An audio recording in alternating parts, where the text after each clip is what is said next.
Si prova.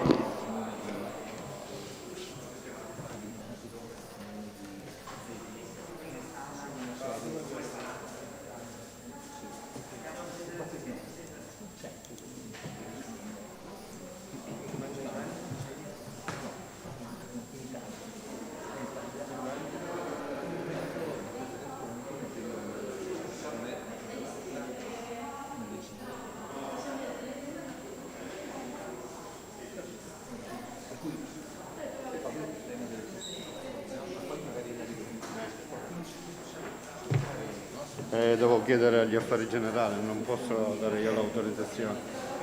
Come finisco qua però?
Ecco qua, a posto.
Buongiorno. Me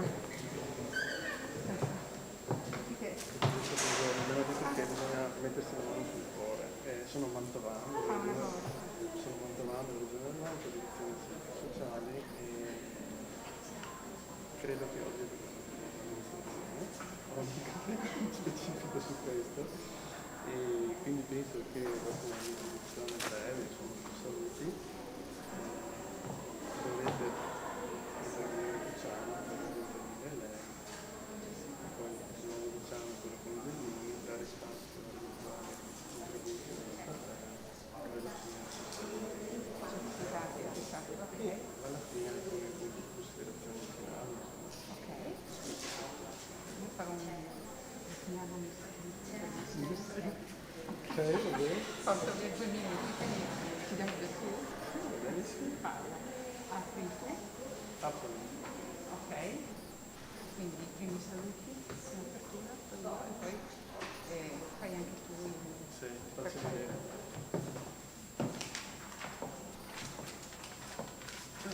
Stanno cambi di, come dire, qua ci sono anche, che parleremo a questo punto anche per quanto riguarda questo, quindi sarà poi dovresti intervenire tu. Ho 2 minuti, va bene? Perfetto, poi interviene Luciano diceva nell'ambito di questo Perché è una lavoro. cosa importante. Perfetto. Poi andiamo rapidamente a sentire questi contributi. Linea 5. Perfetto, sì, so che sono registrati di 3 minuti. Ok, perfetto. Va benissimo. Ok, quindi abbiamo anche il privato per voi. Abbiamo anche è chiaro che non devo stare Siamo pari. esattamente, abbiamo questa consegna, le persone dovrebbero mettersi lì a lavorare, ok, e la consegna dovremmo farla qua, chiamando ciascuno di noi, penso che sia Lucia. Sì, c'è sia Lucia sia Silvia, la mia collega. Poi Ma io rimango qua, dato che sono saluto, dopo mi porto la ragazza. secondo me perché C'era prima. Per guardare Luciano. Chiedo.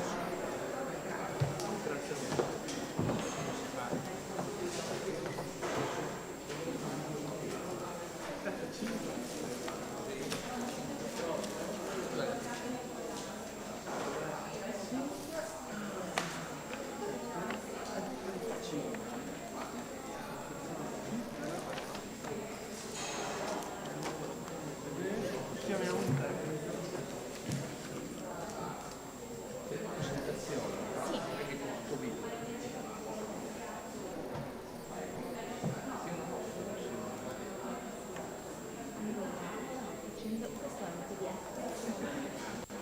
C'è la Silvia collegata. Sì, perché abbiamo girato il link, sai? Ti vedo, maledizione. Sempre più Sei- agitazione. Sai? Perché ho perso la penna, ce l'avevo.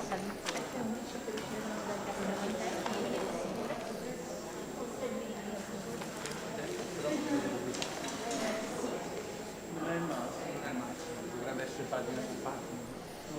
tipo PowerPoint. Però dovrebbe essere PowerPoint.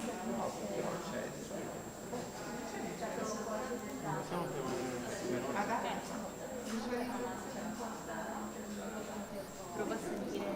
Sì, dai, va bene.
siamo tutti oggi.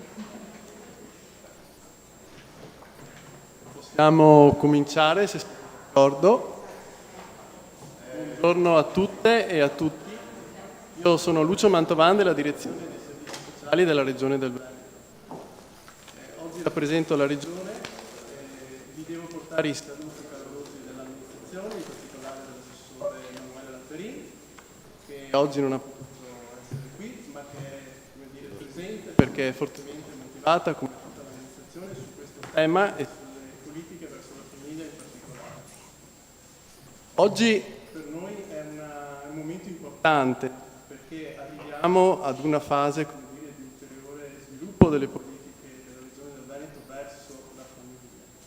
Io vi rubo 5 minuti perché penso che dobbiate conoscere un po' il contesto nel quale oggi si colloca questo momento. Però abbiamo tutti come dire, pochi minuti a disposizione per arrivare quanto prima a sentire i contributi più interessanti, che non sono certamente i miei. L'anno scorso l'amministrazione regionale, dopo diversi anni di riflessioni e tentativi, è approdata alla legge regionale 20 del 2020, che è la legge sulla famiglia e sulla natalità. Quindi capite bene già dal titolo quali sono le finalità che vengono perseguite dall'amministrazione regionale. L'amministrazione regionale con la legge ha intenzione di dare una svolta agli interventi verso la famiglia e a questo proposito ha previsto all'interno della legge uno strumento che è il programma triennale di interventi verso la famiglia. Attualmente siamo in fase di elaborazione, ma l'amministrazione conta di arrivare a breve alla sua approvazione. Essendo triennale, capite bene che ha un respiro relativamente ampio, che consente quindi anche di fare una valutazione di impatto poi successivamente sulle politiche che saranno messe in atto. All'interno della legge sulla famiglia dobbiamo però anche ricordare un aspetto importante, una leva di sviluppo che è rappresentata dalla certificazione familiare. La Regione del Veneto ha in passato condotto e effettuato degli interventi in ambito di certificazione familiare e nel 2017 è approdato ad un accordo con la provincia autonoma di Trento per diffondere lo standard Family Audit, che è stato riconosciuto a livello nazionale come dire, standard particolarmente. Mi sentite? Scusa, mi hanno evidenziato che la bocca era un po' distante dal microfono. E essendo stata statuita nella legge regionale 20, l'amministrazione regionale presto o tardi approderà ad una certificazione familiare. Quello che facciamo oggi dovrebbe essere un momento celebrativo di questo aspetto. E con la legge regionale 20 del 2020, io oggi non voglio fare il burocrate, però questo è un po' il mio lavoro, la Regione ha intenzione di rafforzare il sistema integrato di interventi e di servizi sociali. Naturalmente in questo caso è verso la famiglia il sistema integrato di cui sta parlando. L'approccio è quello del welfare generativo. Penso che alcuni di voi sappiano che cos'è il welfare generativo, è un paradigma che è stato sviluppato anni fa e che adesso sta conoscendo un certo. Oggi quello che dobbiamo fare è riconoscere che effettivamente abbiamo bisogno di passare, soprattutto in questa fase pandemica, da un isolamento competitivo alla cooperazione strategica, ad una cooperazione sociale che rappresenta in buona sostanza una alleanza strategica sugli interessi. Questo serve per tutti. Okay? La conciliazione, che è un tema, come dire, sotteso al Family Audit, è appunto una leva di sviluppo per le persone, per le famiglie e per le organizzazioni. Naturalmente tutte le organizzazioni, non solo quelle pubbliche, ma anche quelle private con fini di lucro e quelle del cosiddetto terzo settore. La nostra la sfida che c'è davanti è quella di assicurare livelli omogenei di intervento in tutto il territorio nazionale e regionale. Noi abbiamo 4.800.000 persone circa nel Veneto e di questi sono circa 2 milioni nuclei familiari. Però voi lo sapete meglio di me, negli ultimi 50 anni si è passati da una media di 3,6 componenti familiare a poco più di 2. Quindi la sfida è quella di attivare i servizi verso la famiglia affinché chi ha intenzione di farsi una famiglia possa disporre di interventi indicati. Io concluderei il mio intervento facendo presente che l'amministrazione è particolarmente sensibile su questo tema, il tema della conciliazione, e noi vogliamo che le persone possano, come dire, avere servizi a misura delle esigenze dei singoli che vogliono farsi una famiglia, ma ci siano servizi anche a misura delle famiglie, in modo tale da curare la carriera lavorativa con la cura dei propri cari, e anche servizi a misura delle organizzazioni, perché dobbiamo salvaguardare tanto le esigenze degli enti, nel caso degli enti pubblici, quanto curare gli interessi degli enti e naturalmente sviluppare. Io vi ringrazio di nuovo. Adesso procederei con la scaletta prevista e di conseguenza chiederei a Paola Borz, generale Trentino School of Management, se possa intervenire. Grazie. Grazie, dottor Mantovani. Allora, funziona? Sì. Allora, intanto buongiorno a tutti e a tutte, è veramente un piacere essere qua. Abbiamo aspettato questo momento per tanto. Prima, mentre stavamo venendo da Trento, infatti dicevamo, ma da quant'è che stiamo ragionando su questo evento? Da più di 1 anno e mezzo. Quindi il piacere non è solo appunto per essere qui in questa sala, in questa città, ma anche per finalmente arrivare anche a un momento conclusivo di un lavoro che è durato degli anni, lavoro iniziato circa 3 anni e mezzo, 4 fa, proprio con la Regione Veneto. Che cos'è TSM? Magari una breve panoramica, perché giustamente fuori dal Trentino non tutti la conoscono. TSM è una società di sistema con soci la provincia di Trento, la regione Trentino Alto Adige, Sud Tirol e l'Università di Trento, nata circa 15 anni fa con una missione molto importante, che è quella di contribuire attraverso la formazione, la gestione dei processi, l'analisi, lo studio, allo sviluppo del territorio, sia dal punto di vista economico, sia culturale, sia sociale. È una missione molto ambiziosa che noi cerchiamo di realizzare in stretta collaborazione in particolare con le strutture provinciali. Una delle strutture con cui lavoriamo da tantissimi anni e in maniera molto sinergica è proprio l'Agenzia per la Famiglia, qui rappresentata dal suo dirigente generale, il dottor Malfer, e con l'Agenzia per la Famiglia abbiamo iniziato, possiamo dire, un'avventura che ci sta portando anche al di fuori del territorio trentino. E quindi oggi siamo appunto qua. E cosa ha fatto per il Veneto la nostra scuola? Allora, fin dall'inizio siamo stati coinvolti nel progetto cosiddetto Ponte, quindi abbiamo aiutato, supportato la Regione Veneto e l'Agenzia per la Famiglia nella formazione dei consulenti, dei valutatori, delle figure chiave all'interno del processo di certificazione. Abbiamo supportato le aziende per il passaggio dalla certificazione tedesca alla certificazione, più che trentina ormai possiamo chiamarla certificazione italiana.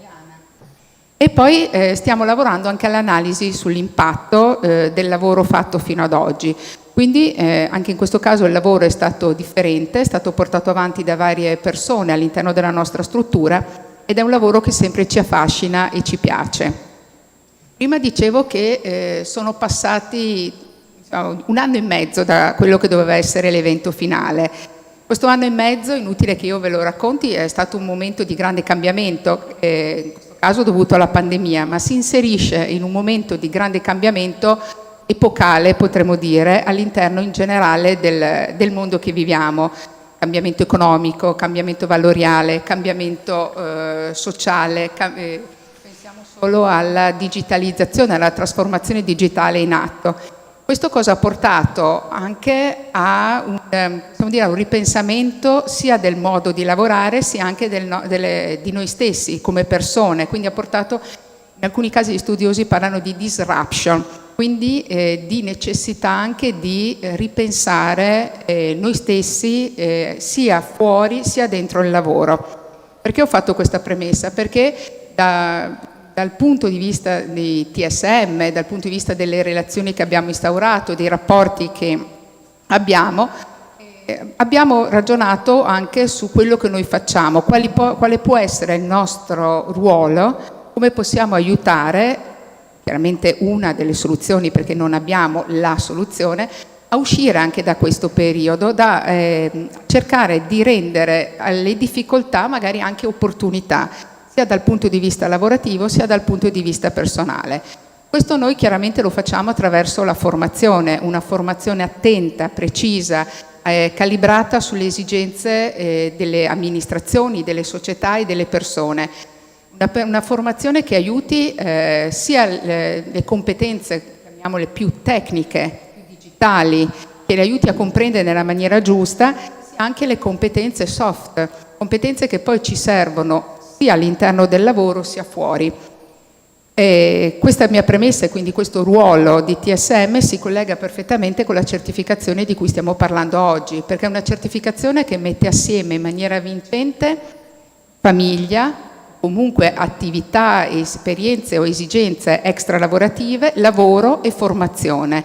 Con la certificazione Family Audit è possibile valutare le esigenze della singola azienda, e in alcuni casi anche di singoli dipendenti o comunque gruppi di dipendenti, vedere effettivamente quali possono essere le soluzioni vincenti per aiutare azienda e lavoratore e anche per supportare con la formazione.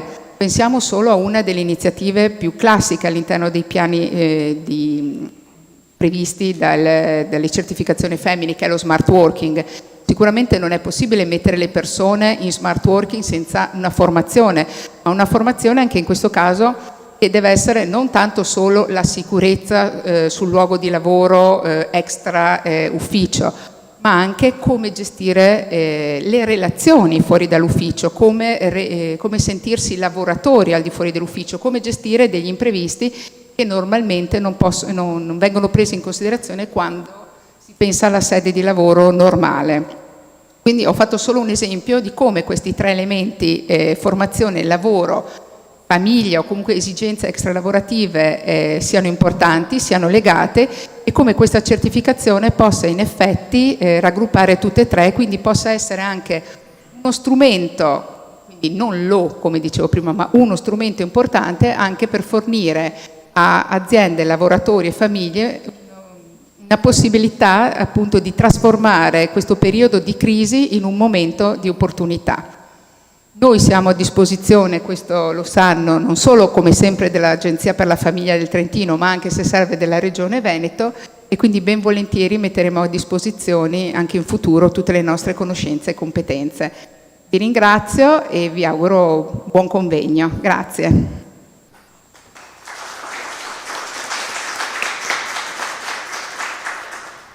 Grazie alla dottoressa Paola Bozza, mi pare che le premesse siano più che ottime. Adesso è previsto l'intervento da parte del dottor Luciano Malfer, che è il dirigente generale dell'Agenzia per la Famiglia della Provincia Autonoma di Trento.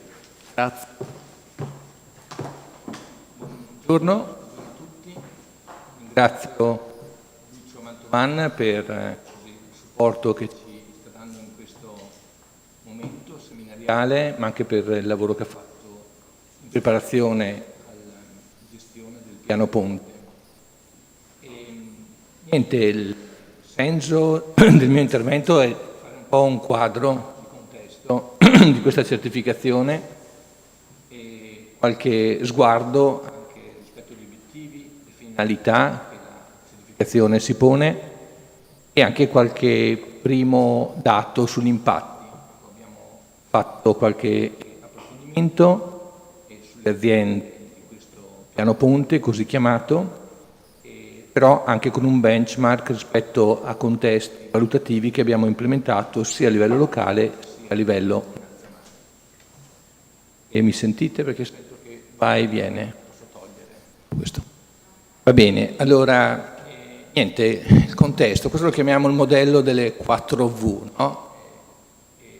L'agenzia è un'agenzia che si occupa di politiche per il benessere della famiglia, è stata recentemente rinominata da parte della Giunta provinciale in Agenzia per la coesione sociale, nel senso che non opera erogando contributi alla famiglia, ma lavora sui processi territoriali. È un'interpretazione di quello che prima Lucio Mantovan chiamava il welfare generativo. Siamo dentro questo contesto del welfare generativo. Ecco, lo strumento classico, no, su cui noi vogliamo lavorare è quello del supportare la famiglia, dare quelle funzioni di welfare familiare. Chiedo scusa se intervengo sovrapponendomi. Fanno presente i tecnici della sala che abbiamo necessità di stare quasi attaccati al microfono affinché chi ci segue nel canale YouTube della Regione possa sentire anche l'audio. Grazie. Proprio proviamo a vedere se riusciamo. Quindi welfare familiare, e quindi dare strumenti alla famiglia per essere erogatore di welfare, il primo welfare. Il modello classico è quello che frappone, diciamo, vede il ruolo dell'ente pubblico, no? Il cosiddetto welfare state. Tra l'altro c'è il rimbombo, ma io continuo a parlare vicino. Welfare state, e quindi però anche a fronte della pandemia questo tema del welfare state oggi è in difficoltà. La fragilità crescente delle famiglie, il tema della spesa pubblica, le risorse, la sostenibilità. Ecco che dobbiamo un po' uscire da questo schema che ha sempre caratterizzato il welfare italiano, puntando molto sulla famiglia, andando a sviluppare altri due modelli di welfare.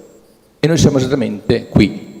Quindi il welfare generativo è quel modello che esce, no, da questi, diciamo, questo binomio tra welfare state e welfare familiare. Quali sono le 4 V? Sono il welfare aziendale e il welfare territoriale. E l'audit si colloca qui dentro, in modo particolare dentro il welfare aziendale. Tanti di voi sono dentro i piani aziendali, chiaramente abbiamo le misure, no, per i vostri dipendenti, ma non solo per i dipendenti.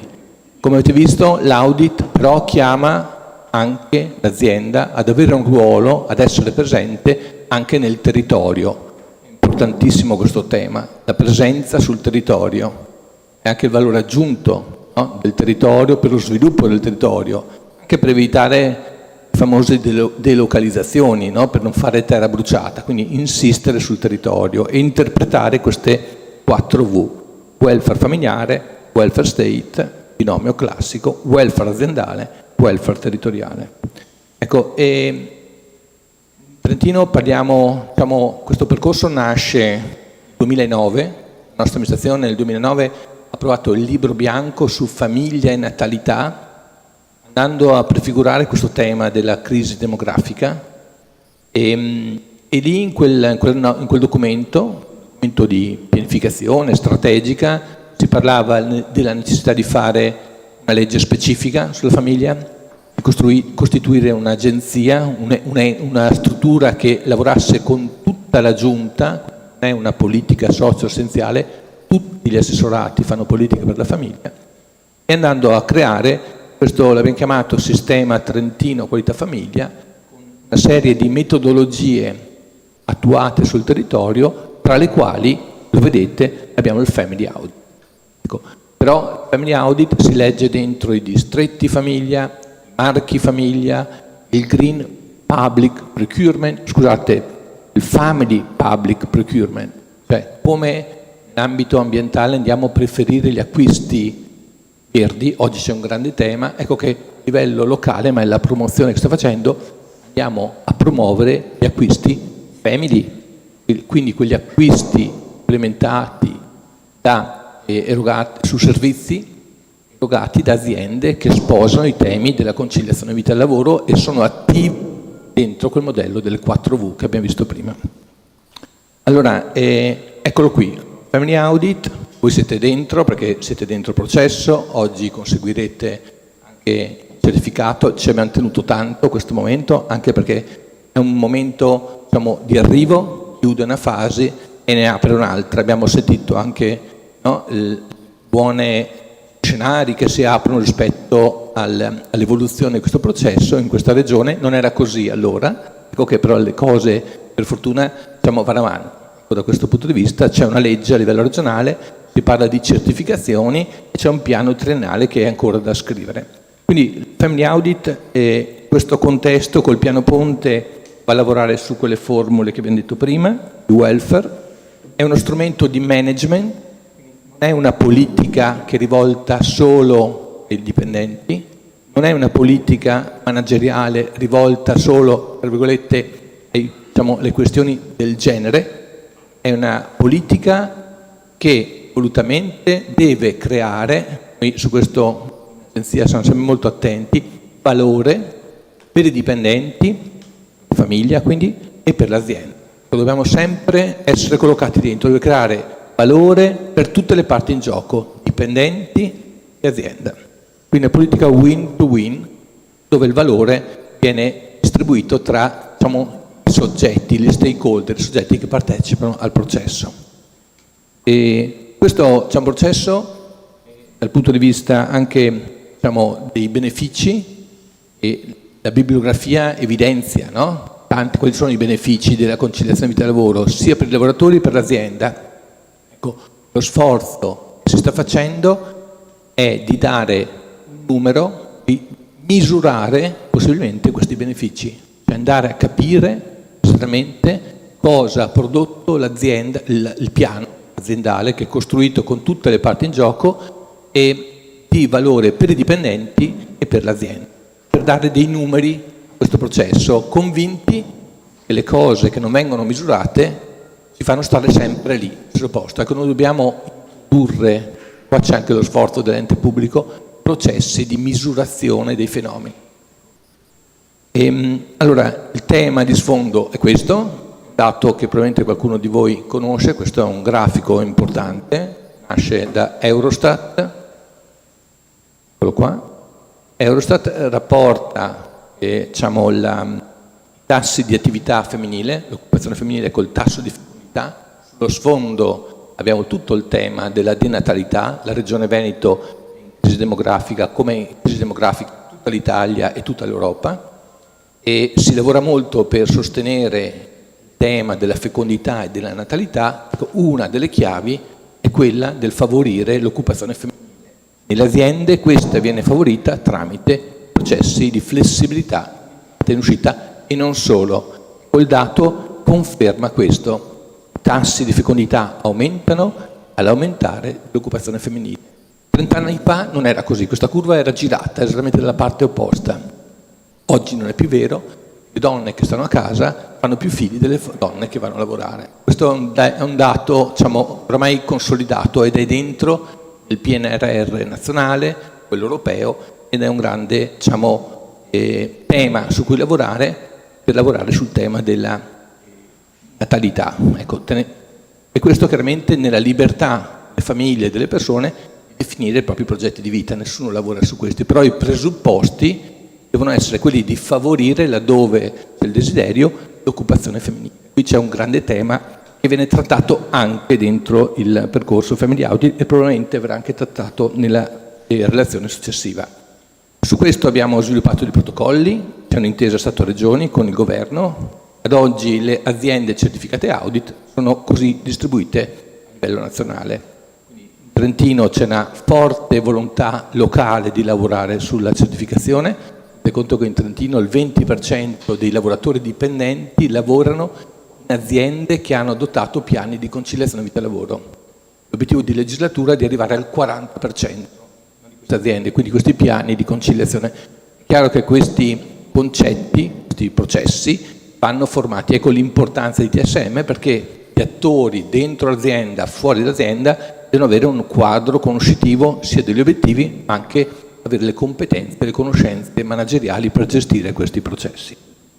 E questo invece sono il flusso. L'audit è partito nel 2008 con una sperimentazione a livello locale, una prima sperimentazione nazionale, una seconda nazionale, qui abbiamo il bando della Regione Veneto.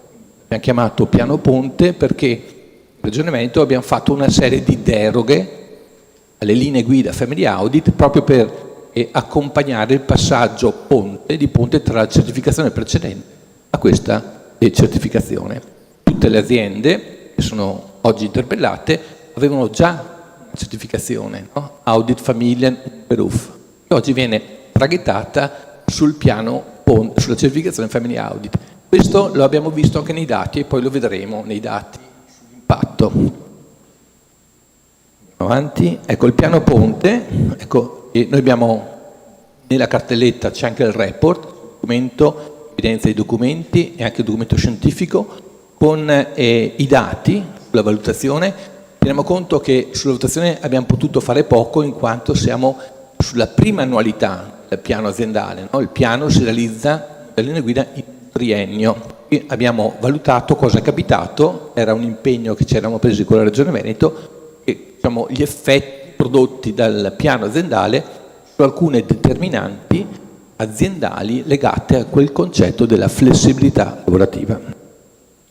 Ecco, l'accordo, l'abbiamo visto prima, è un accordo di collaborazione datato 2017, in mezzo abbiamo fatto percorsi di formazione di consulenti valutatori, in questo caso c'è una deroga, c'è un consulente unico e poi un processo di accompagnamento con le aziende rispetto al piano. In mezzo poi c'è anche una pandemia che in qualche modo ci ha un po' modificato i tempi che ci eravamo dati. E l'accordo di collaborazione prevede una serie di deroghe che le vedremo dopo. Sono coinvolte 21 processi per un 34 di organizzazioni, 12 sono organizzazioni private, 9 sono organizzazioni pubbliche. I dipendenti coinvolti nel piano ponte sono 24.000 occupati circa, 17.000 donne e 72%, 6.700 uomini. Questo dipende dal tipo di aziende che hanno fatto, chiaramente hanno diritto al processo.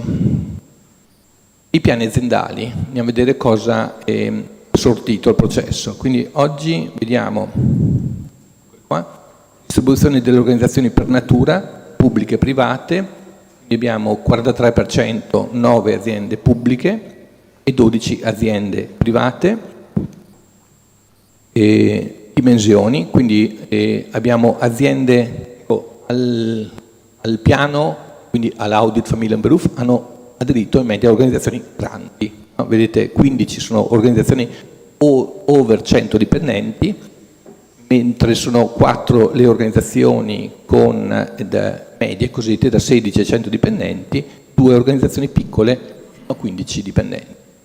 Questa è un po' una caratteristica del piano Ponte Veneto.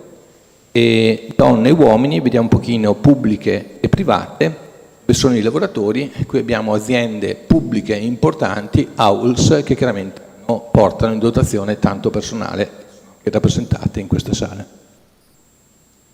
E dove sono distribuite? Ecco, le città distribuite sono fondamentalmente il grosso è Treviso, provincia, Padova, Venezia, Verona un po' meno e Vicenza. Queste sono le province coinvolte diciamo, delle aziende dove sono loro residenti. E cosa hanno fatto queste organizzazioni? Nei piani punti cosa troviamo? Troviamo in totale 413 misure, così come previste dalle linee guida. Queste misure che sono orientate a creare quel tema del welfare aziendale, e 133 sono orientate all'organizzazione del lavoro, vuol dire lavorare sulle flessibilità, entrata, uscita, pausa pranzo e non solo, ci sono una serie di formule. Tema della cultura aziendale, 68 azioni, 56 sulla comunicazione. Ecco, noi vediamo che tante volte nelle aziende le misure ci sono, ma i dipendenti non lo sanno. Così come l'ente pubblico eroga i servizi, i cittadini non sanno che sono i servizi. Noi stessi quando facciamo il dossier scopriamo di avere delle politiche che non sapevamo di avere, ecco questo perché si stratificano nel tempo, ecco questo è importante. 75 misure sul welfare aziendale, questo è un tema che sta fuori in maniera importante, 52 azioni sul welfare territoriale, ecco vedete chiamiamo l'azienda ed intervenire anche sul territorio, ad essere presente sul territorio, 29 nuove tecnologie.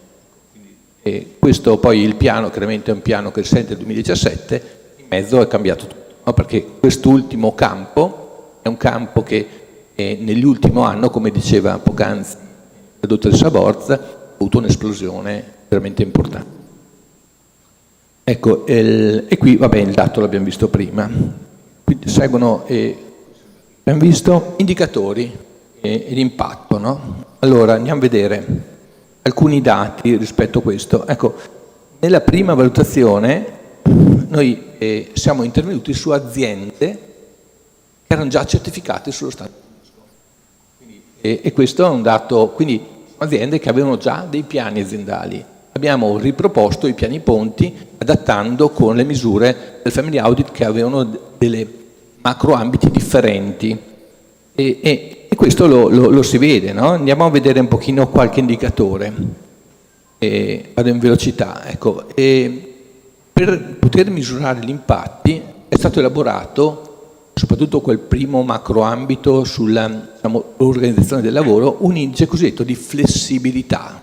Un indice di flessibilità. L'indice di flessibilità è un algoritmo che tiene conto delle varie formule di flessibilità presenti nell'azienda. Entrata, uscita, pausa pranzo, telelavoro, perché questo tiene conto ancora del vecchio strumento, e della banca delle ore. Però viene alimentato e manutentato questo indicatore anche sulla base dell'innovazione che noi vediamo essere presente dentro le aziende. Ecco, questo è un indice di flessibilità medio, questo è teorico, peraltro è riferito a un caso concreto, ma capita questo. Capita che l'azienda entra, l'indice è quello verde, vedete, e capita a questo indice di flessibilità, il piano prevede una serie di misure, e questo piano prevede nel 2010 l'introduzione della banca delle ore che subito fa saltare, non era presente, arriva all'80% di dipendenti e l'indice sale. Poi nel 2011 è stata introdotta la flessibilità in entrata, poi l'orario personalizzato e abbiamo un benchmark di questo indice di flessibilità con la media delle organizzazioni simili. Questo è un dato che viene comparato con, quindi parte al di sotto e arriva con un indice più alto. E andiamo a vedere l'indice di flessibilità delle aziende venete. Allora, e quindi noi possiamo comparare la situazione al tempo 0, all'entrata, col tempo 1.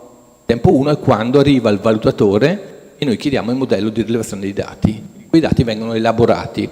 Abbiamo per natura e privacy messo le aziende private, pubbliche e si vede al punto di partenza 0, il blu scusate, e l'anno 1 è l'arancione. Si vede chi sale, no, perché chiaramente poi il dato viene letto, bisogna leggerlo sul triennio, perché ci sono tante dimensioni che caratterizzano le aziende su un anno. E però si vede che tendenzialmente, vedete, aumentano su tutti, no? Ecco, qualcuno ha qualche problema, chiaramente i problemi andiamo a capire cosa è successo lì dentro quando c'è un calo di flessibilità, perché questo deve verificarsi, no? Perché scatta immediatamente un'analisi del questionario se solo vediamo che l'indice cala, perché lì è un po' il nostro cuore come misurazione. E questo, quindi l'indice di flessibilità che sale, questo beneficio è a cura del dipendente, ore di straordinario medio, vedete che in media calano. E questo è un beneficio, l'ho tirato fuori apposta, è sul fronte, più che il dipendente, sul fronte aziendale, no? Perché l'ora straordinario vuol dire più presenza, vuol dire migliore miglioramento della produttività aziendale. E qua invece è un dato interessante, qui abbiamo confrontato l'indice di flessibilità anno 0 e anno 1 sulle 3 sperimentazioni, quella Veneto è quella centrale, abbiamo quella trentina, abbiamo fatto una sperimentazione trentina e una sperimentazione nazionale. Ora, le aziende trentine partivano con un indice di flessibilità al tempo 0 basso, al 28%, e si è migliorati dopo il primo anno al 30%. Le aziende venete, che partivano dalla certificazione Family Audit ESCA, partivano con un indice molto alto. Allora è chiaro che se parto già alto, i margini di delta sono inferiori rispetto a chi parte basso. Ciò nonostante, delta sul primo anno è un delta molto positivo.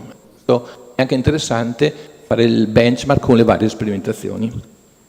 E questo lo vedete meglio, no? Quindi il bando trentino, il bando nazionale e il bando veneto. Il bando veneto ha avuto una percentuale di crescita minore, è partito già alto, già aveva fatto prima molto lo standard tedesco.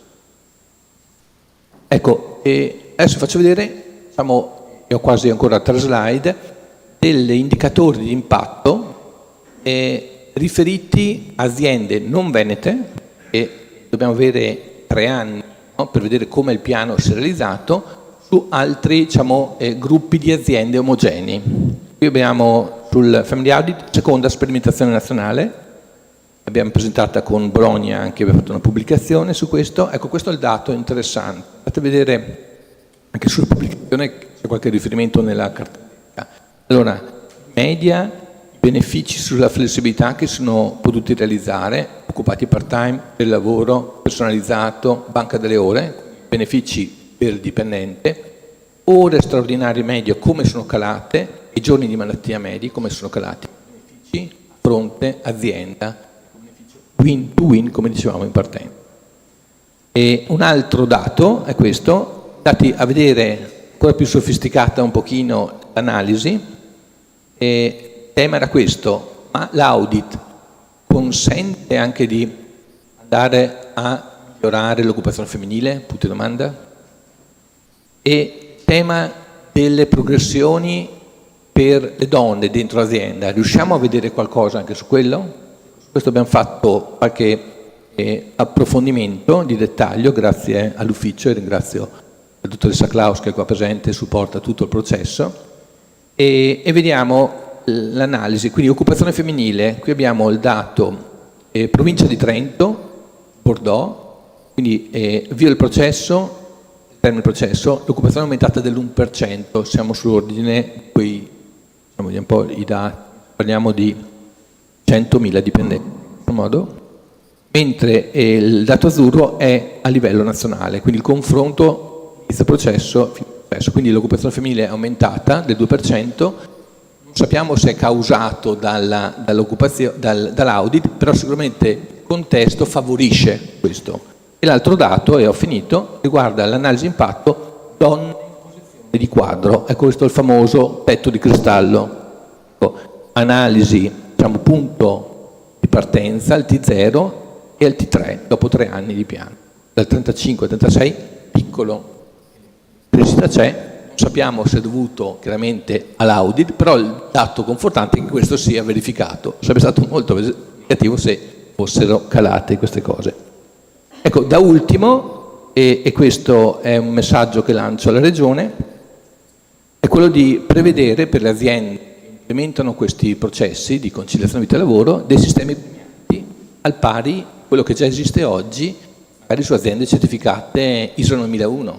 Ecco che allora i sistemi premianti potrebbero essere, e noi oggi siamo esattamente di questi processi, maggiorazione di contributi, cioè tu crei valore in azienda, crei valore sul territorio, mi favorisci i processi di progressione personale per il genere femminile, maggiori contributi. Do punteggi aggiuntivi nelle gare pubbliche, posso facilitarti il trattamento e prevedere anche altri beni. Questo è un percorso su cui stiamo esplorando proprio per andare a sfruttare le leve che il pubblico ha, che non è solo la leva economica, per riorientare l'azione dei vari attori sul territorio. Ho finito, grazie.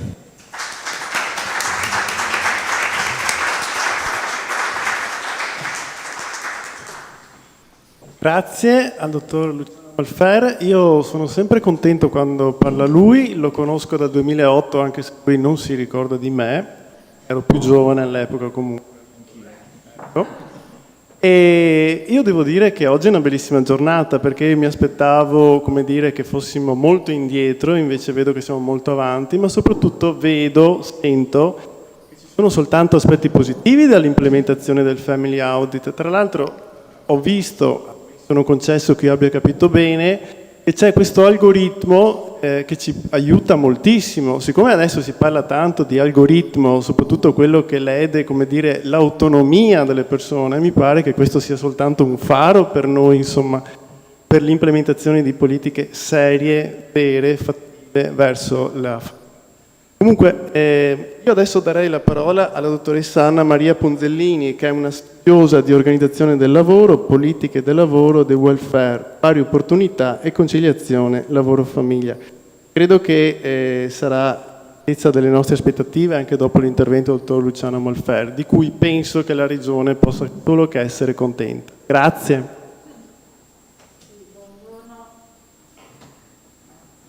Sì, mi sentite meglio? Buongiorno a tutti, innanzitutto un ringraziamento alla Regione Veneto alla Provincia Autonoma di Trento, in particolare all'Agenzia per la Famiglia e anche alla Trentino School of Management, con cui collaboro da diversi anni proprio sulle politiche di conciliazione. Io sono stata docente a lungo e ricercatrice e consulente aziendale, però anche sono ora consulente aziendale su queste tematiche, e quello di cui voglio parlarvi oggi, più che altro, toccando alcuni punti non necessariamente troppo concatenati tra di loro, ma proprio dei punti per un dibattito su questo tema, è il rapporto tra benessere organizzativo e produttività aziendale. Cioè, io mi sono occupata fin dall'inizio degli anni 90 di conciliazione, ma ho sempre avuto l'attenzione, anche perché contemporaneamente mi occupavo di contrattazione e relazioni industriali, ho sempre considerato che fosse importante per le aziende conoscere l'impatto sulla performance delle pratiche sociali anche importanti che vengono introdotte nelle aziende. E vi faccio un esempio della mia vita di questi ultimi giorni. Io sono uno dei componenti della segreteria tecnica nazionale per diciamo, il lavoro agile nella pubblica amministrazione, e dopo la svolta di Brunetta di qualche giorno fa, noi ci siamo convocati per capire un po' come riallinearci, insomma, perché si parlava di percentuali di lavoro agile molto più alte, eccetera.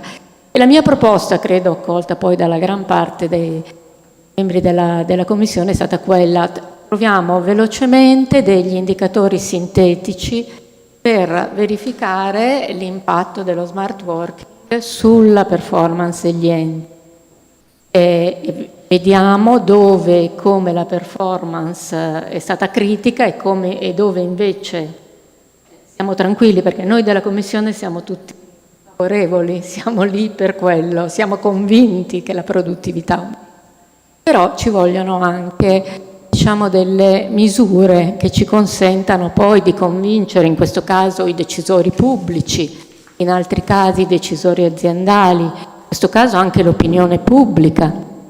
Ecco, quindi io penso che questo approccio sia l'approccio della misurazione, che ritrovo molto ben organizzato in questo Family Audit, e credo che sia un dato fondamentale. Non basta promuovere delle politiche, bisogna monitorarle, controllarle e quindi farle diventare convincenti.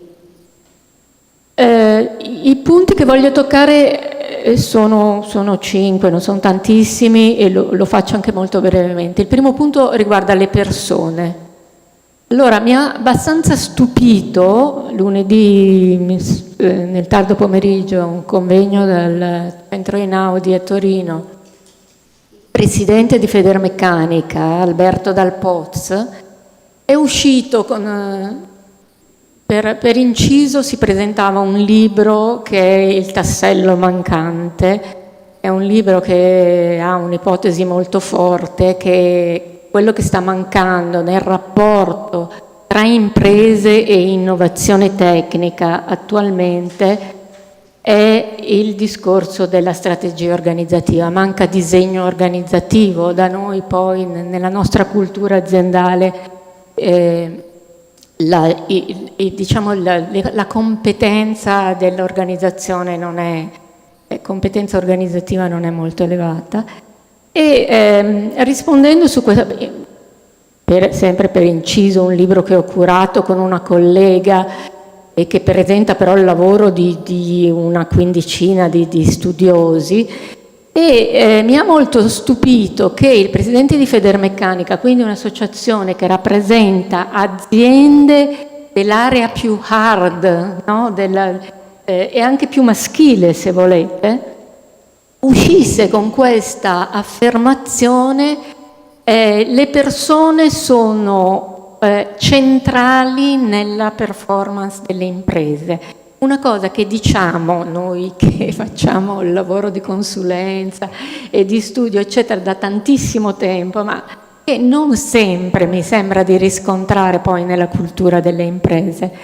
E quindi mi ha stupito in senso positivo tantissimo. Lui tra l'altro citava il fatto che ormai Federmeccanica organizza una indagine annuale o addirittura semestrale di monitoraggio sul lavoro, perché la condizione delle persone per loro è assolutamente importante da tenere sotto controllo. E qui siamo molto vicini al nostro tema, cioè la centralità delle persone per la performance dell'impresa. Il discorso delle donne, sono solo le donne nella politica, nella pratica favorevole alle famiglie, però certamente non possiamo negare che le donne sono al centro. Anche qui io sono molto contenta, per esempio, avrete letto anche voi il G20 Empower, quindi il manifesto poi dei 10 punti del Women Empowerment Manifesto, che è stato sottoscritto da un numero molto notevole di imprese internazionali, ma anche italiane, comunque, che hanno sede anche in Italia, da Vodafone a Unicredit, Uber, Pfizer, la Bayer, eccetera, imprese di cui conosciamo già le politiche in questa direzione, ma insomma, e questi punti, no, che vengono portati dal manifesto sono assolutamente importanti e sono lo scenario su cui poi una politica come quella del Family Audit può trovare le sue gambe per andare avanti. Attenzione alla parità nella selezione agli ingressi, eliminare il gender pay gap, monitorare le retribuzioni e le carriere delle donne, favorire la presenza delle donne nei ruoli apicali e così via. Queste sono, ecco, quindi come vedete queste due considerazioni proprio dell'ultima ora mi fanno pensare che sia non solo qui, che è un ambito assolutamente selezionato di imprese, di istituzioni che credono in questo tipo di pratiche, ma in generale stiamo forse finalmente andando verso una considerazione diversa. Prima erano le persone, è prevalente la tecnologia, le persone devono seguirla, e poi l'altro pregiudizio era le donne sono meno produttive. E quindi, cioè, voglio dire, abbiamo finalmente fatto dei passi avanti di cui cominciamo a vedere dei frutti significativi. Il terzo punto è la diversità. Ci sono molti modi per affrontare il problema, diciamo, del work-life balance, del supporto che le aziende devono dare alle famiglie, eccetera. Uno è quello della responsabilità d'impresa, uno è quello appunto del favorire il potenziale delle donne ai fini anche della performance. E un altro approccio è quello della diversità, che voi, tutti noi conosciamo molto bene. La diversità, proprio le differenze interpersonali, sono ricchezze nelle organizzazioni, sono ricchezze anche nella società, ma sono ricchezze nelle organizzazioni. Quello che deve essere comunque la risposta, secondo me, delle imprese, della società alla diversità, è ridurre molto la standardizzazione organizzativa, la standardizzazione delle soluzioni, la standardizzazione delle forme di impiego, perché tutte le volte che si amplia la possibilità di scelta per le persone che sono diverse, si crea ricchezza per le organizzazioni. Quindi per far esprimere al meglio il potenziale delle persone, una volta presa in considerazione il fatto che le persone sono diverse, noi possiamo dare alle persone la possibilità di scegliere. Dal punto di vista organizzativo questo è assolutamente cruciale e riporta anche a una mia abilità, come avrete capito, per tutta la questione organizzativa, cioè introdurre delle pratiche avulse da una strategia, da un disegno organizzativo, da una filosofia organizzativa, quindi da una cultura organizzativa più, come dire, densa, può durare lo spazio in cui introduco la pratica e magari la monitoro, no? Quindi ci vuole veramente una strategia di fondo di tipo organizzativo. Ecco, dentro questa diversità a me piace pensare che i genitori e i caregiver in generale sono il segmento insieme più fragile e più potente. E su questo voglio farmi capire, perché che siano uno segmento fragile è abbastanza evidente, tant'è vero che tutte le politiche del lavoro, diciamo fordiste, ma comunque novecentesche, eccetera, si sono concentrate sulle tutele di questi soggetti. Secondo me sono anche uno strumento estremamente potente e chi ha pratica di organizzazione aziendale, chi gestisce le persone, credo che lo sappia, perché le persone che devono gestire contemporaneamente un pezzo di vita dentro le aziende, un pezzo di vita importante fuori dalle aziende, hanno una strategia, sono presenti a loro stesse, certo avranno momenti di caduta, ovviamente, ma sono rispetto all'insieme, come dire, delle persone che magari non sono in quella fase della vita, hanno una lucidità sulla organizzazione della loro vita e anche sui loro obiettivi professionali, sull'organizzazione della loro vita professionale, che è molto forte. Credo che sia assolutamente anche misurabile per quelli come me che credono come dire, nella misurazione. Allora, il discorso è che impronta un'esperienza avanzatissima come quella di cui stiamo parlando oggi è quello: generiamo valore condiviso, valore per le aziende e valore per le persone. Le aziende si fanno costantemente domande su come ridurre l'assenteismo, come non perdere il capitale umano di persone che non ce la fanno poi a restare in azienda e se ne vanno, e invece magari li abbiamo formati per anni. Come usare al meglio competenze che non sono immediatamente richieste nella posizione occupata dalle persone, ma fanno parte di una loro ricchezza e di un loro potenziale che c'è perché hanno una vita intensa, oltre quella professionale. Come sfruttare le diversità, eccetera. E quindi da questo punto di vista credo che le aziende si concentrino su questo obiettivo genera un grandissimo anche valore sociale per le persone, per le famiglie, per le comunità locali. Si vede dai dati che sono stati prodotti adesso, insomma, il tasso di fecondità è come dire, è una misura enorme, cioè dice moltissimo di un certo tipo di comunità e anche delle politiche e pratiche aziendali che sono state messe in atto. Le pratiche aziendali e la loro misurazione, quindi qui sono verso la fine,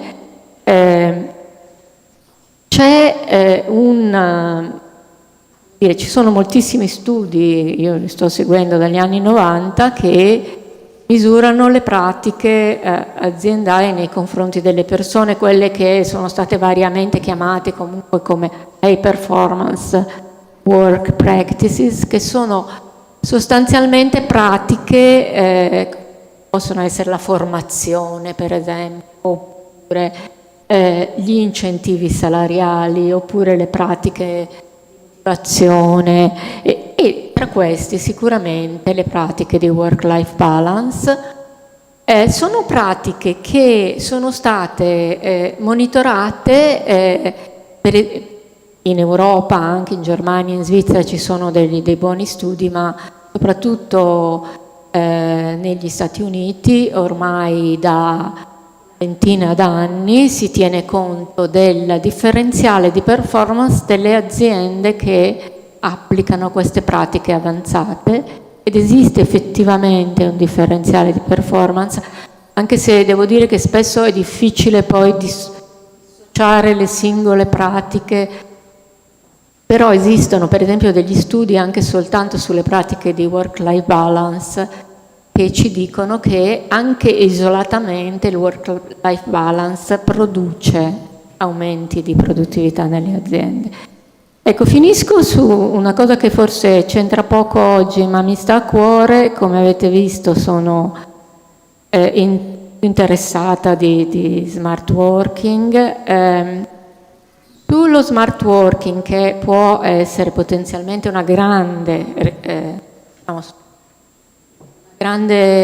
grande supporto alle pratiche di work-life balance, c'è, come dicevo prima, anche dall'episodio pubblica amministrazione, certezza, eccetera. Anche qui gli studi, mi spiace dirlo, la convinzione di noi che ci lavoriamo è assolutamente, che lavoriamo su questo tema, è assolutamente ottimistica, però non ci sono molti studi che misurano la produttività, quindi sarebbe giusto farne. Quello che invece fuori dall'elemento della misurazione mi sento di dire alle aziende su questo tema è che non ci si può schierare smart working sì, smart working no, ormai è superata, io credo, quella fase. Bisogna cominciare a lavorare, a sperimentare sullo smart working modelli sociali e organizzativi diversi e naturalmente se, come, quando, in che condizioni, e creare delle best practice non scontate, con questo tipo di popolazione, oppure con questo tipo di organizzazione, con questo tipo di modello d'orario, eccetera. Questa cosa funziona particolarmente bene.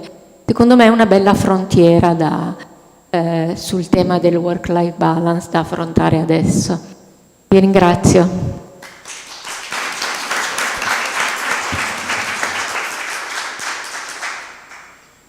Grazie alla dottoressa Ponzellini, mi pare chiaro l'invito a rilevare, dare e diffondere le buone pratiche, e penso che il Family Audit di oggi sia un esempio di buona pratica.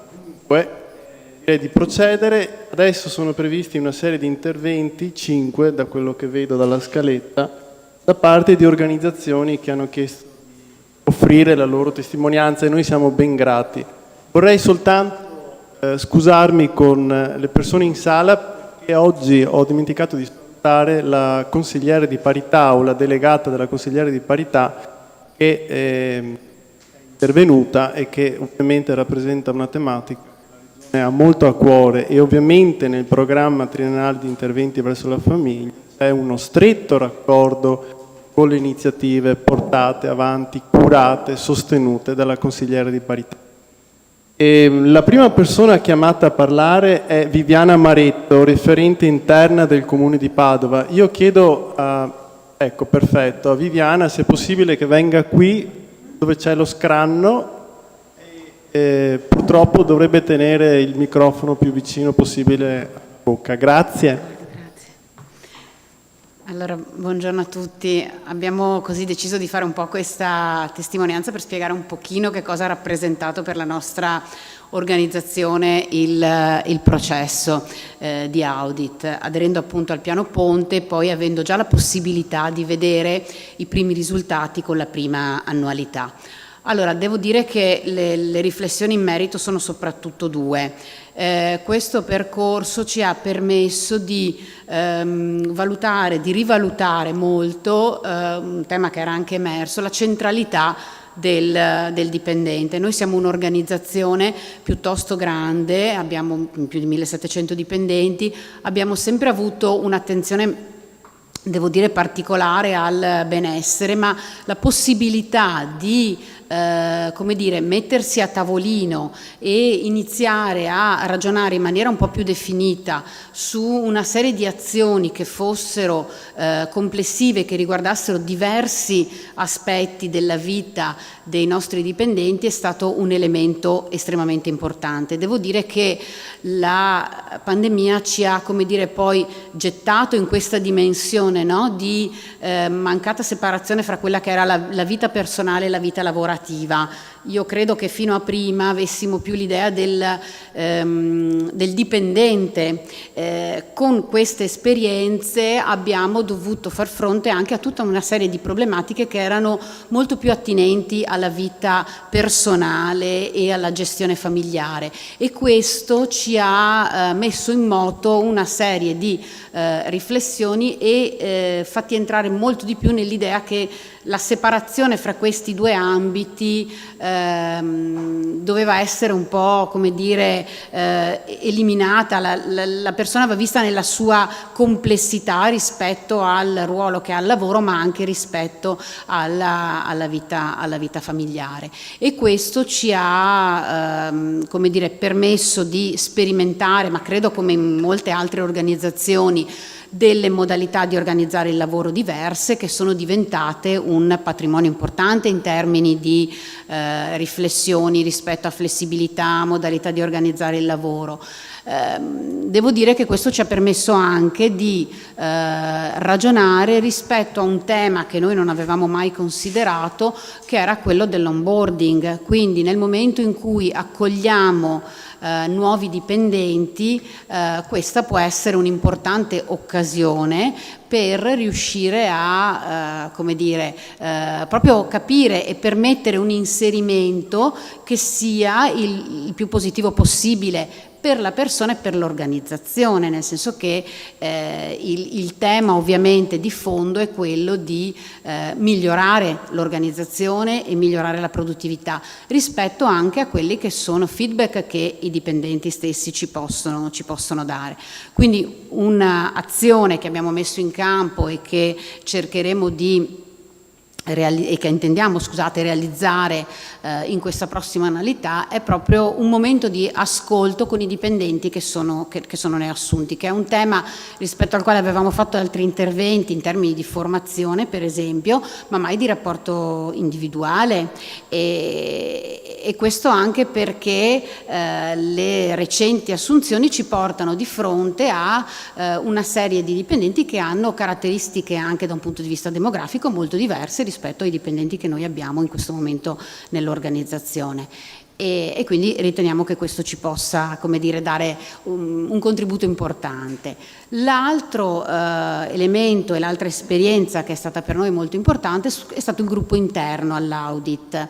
La possibilità di ritrovarsi a riflettere in uno spazio in cui come dire, ciascuno rispetto al proprio punto di vista portava delle riflessioni in un obiettivo fondamentale, che era quello di capire quali azioni si possono mettere in campo per il benessere complessivo dell'organizzazione, ha dato davvero delle prospettive molto interessanti.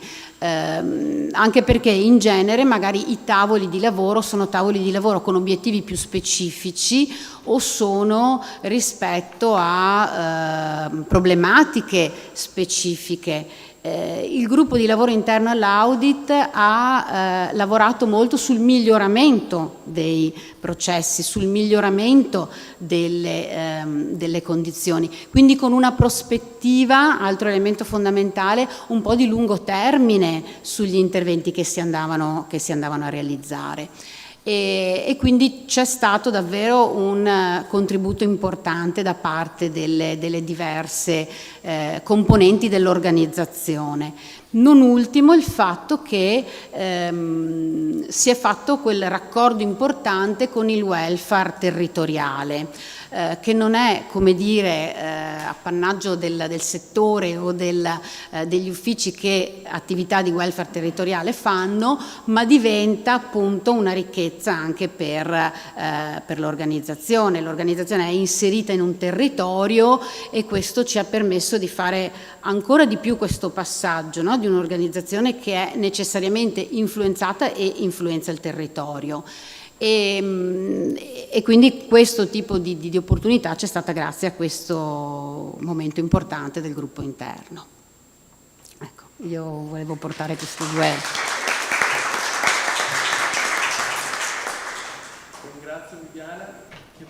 Ringrazio Viviana per la testimonianza e adesso chiamo a parlare, sperando di non sbagliare l'accento, Cristina Coltraro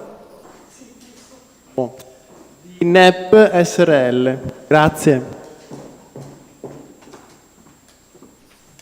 Buongiorno a tutti, allora io sono Cristina Coltraro, lavoro per NEP SRL, un'azienda che opera nel settore delle pulizie civili e industriali e nell'alberghiero nelle zone di Padova, Vicenza, Treviso e Venezia.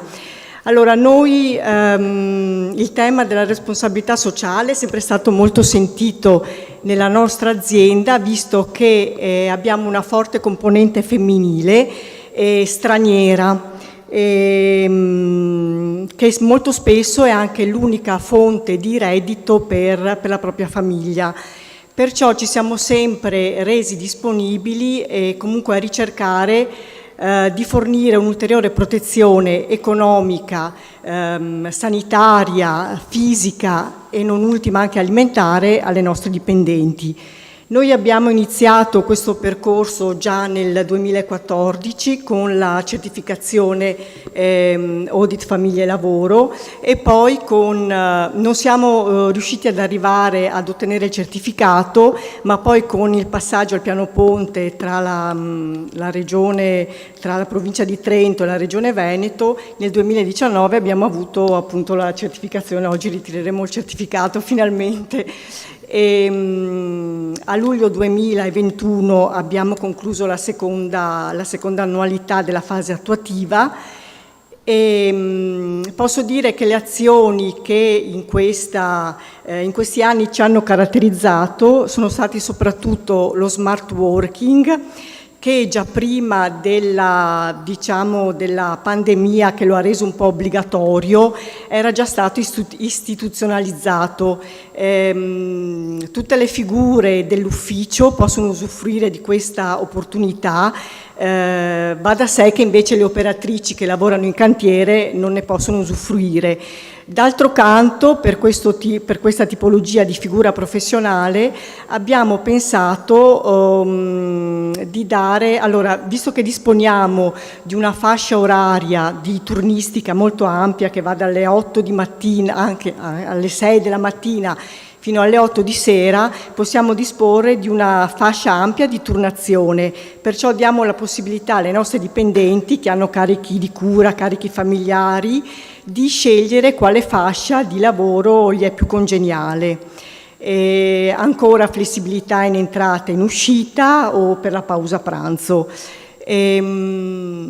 Posso dire che a fronte di queste, un'altra azione poi che abbiamo portato a termine è anche un'innovazione tecnologica. Abbiamo fornito a tutte le dipendenti uno smartphone con un'applicazione, un portale software per la comunicazione della turnistica e le stesse operatrici possono comunicarci richieste di permessi di ferie o anche la richiesta di cambio turno.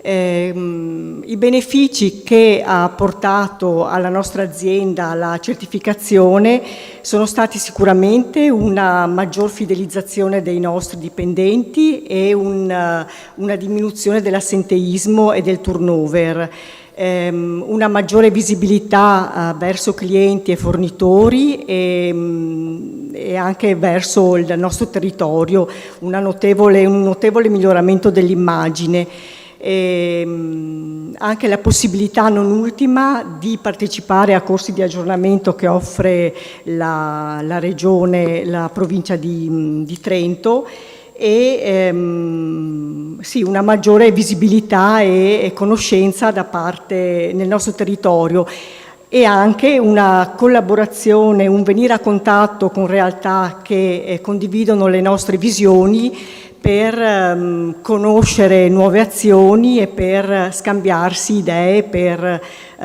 favorire la conciliazione famiglia-lavoro dei nostri dipendenti. Grazie.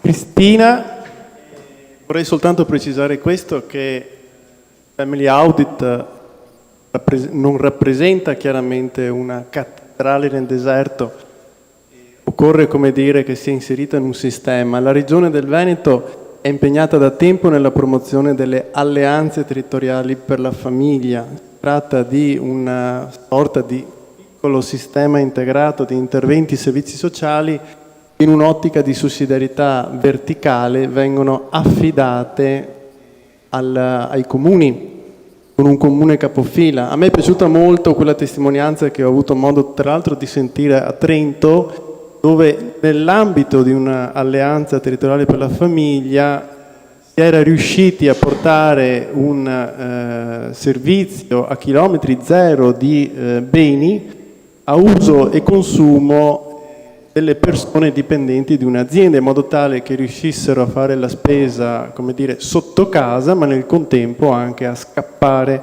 velocemente a casa dei propri cari. Grazie. E adesso chiamo a parlare Enrica Orlandi, direttrice dell'Ufficio Organizzazione e Sviluppo delle Risorse Umane dell'Università degli Studi di Venezia a Foscari. Grazie, buongiorno a tutti. Beh, che dire, in 3 minuti è difficile... Ah, scusate. Mi sentite? Sì.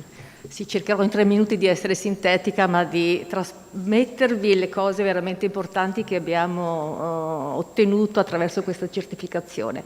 Beh, quando Ca' Foscari ha deciso, parliamo di 4-5 anni fa ormai, di intraprendere questo percorso, aveva un'esigenza abbastanza chiara, cioè quella di creare un modello che fosse complementare ai tradizionali sistemi retributivi. All'epoca, tra l'altro, c'era il blocco dei contratti collettivi nazionali, essendo una pubblica amministrazione, che andava avanti da 7-8 anni, quindi si era creata una situazione davvero un po' tirata all'interno verso il personale. Credo che sia una situazione anche conosciuta da tante altre pubbliche amministrazioni. Questo è stato veramente un'opportunità veramente che abbiamo colto e che ci ha dato la possibilità di avere grandi risultati. Quella volta, quando abbiamo iniziato a creare il piano aziendale, quindi a pensare agli obiettivi, veramente abbiamo voluto intenzionalmente fare un piano ricco, articolato e pieno di iniziative, pieno di misure. Abbiamo fatto un piano che prevede, adesso vado a memoria, non vorrei sbagliare, ma qualcosa come 11 campi di indagine diversi, con una ventina di attività, obiettivi, tra l'altro anche abbastanza consistenti. Questo per dire la ricchezza del piano. Era quindi un piano sfidante, oggettivamente, noi ne eravamo pienamente convinti, però abbiamo detto, cogliamo questa occasione, abbiamo anche il supporto delle strutture, no? Quindi anche della provincia, che ci dava anche una mano qualora avessimo avuto chiaramente dei problemi in termini di fattibilità o eventualmente anche metodologici. Però l'abbiamo fatto. Bene, oggi, a distanza di qualche anno e dopo aver realizzato gran parte, ovviamente non tutte, perché ci siamo ancora dentro questo percorso, quindi gran parte di queste iniziative, possiamo dire di aver raggiunto questo obiettivo, anzi direi anche quasi di più, mi permetto. L'abbiamo anche ampiamente superato, non si tratta solo di raggiungere determinate azioni, cioè la singola misura. Si tratta di incidere sulla cultura, lo si diceva anche negli interventi, no? Un po' tutti credo hanno ribadito questo messaggio, ma io in termini proprio di testimonianza vorrei sottolinearlo questo aspetto. È un meccanismo questo della certificazione che non è, consentitemi, il semplice possesso di un marchio, che per carità è importante, ovviamente ha una sua incidenza, ma è qualcosa di più, perché permette di innescare una circolarità di interventi che poi va avanti, non finisce mai, cioè è una gestione di un miglioramento appunto continuo, non è un programma che inizia e si chiude e quindi ha una sua scadenza e poi magari rimane lì, no, è qualcosa che va avanti. Nel nostro caso a luglio dell'anno prossimo, del 2022, andremo a, appunto, c'è la scadenza prevista del nostro piano triennale, quindi per noi sarà sicuramente un traguardo importante. Però proprio in termini di cultura, come vi dicevo prima, non lo viviamo come una scadenza, in quanto data. No, stiamo già pensando al dopo.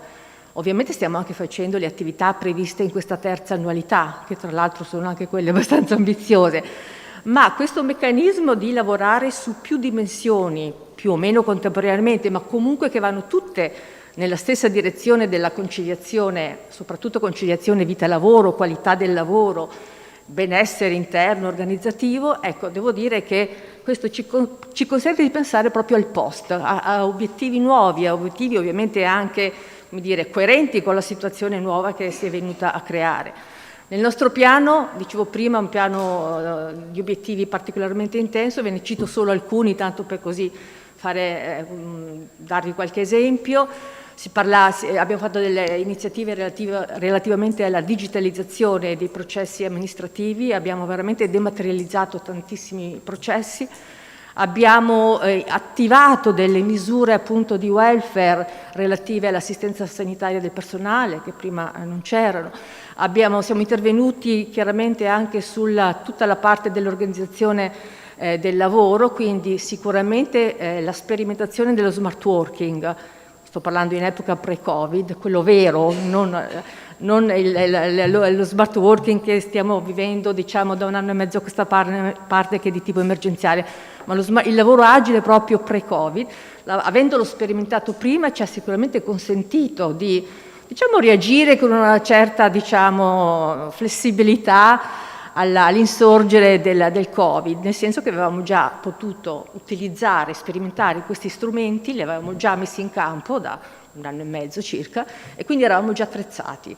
Quindi questa cosa ha, come dire, attenuato notevolmente anche le problematiche che credo, insomma, conosciamo tutti quanti, no? Che abbiamo avuto con questo urto, insomma, con questo tsunami. Non solo, nel nostro piano aziendale abbiamo tantissime attività di formazione manageriale, questa è fondamentale in questo percorso, è impossibile fare un percorso di questo tipo senza intervenire nella cultura manageriale, perché è uno snodo, un fulcro. Anche di tipo digitale, a proposito di cambiamento, di digitalizzazione e tantissimi altri interventi anche legati al saper lavorare, diciamo anche in una logica, diciamo, da remoto.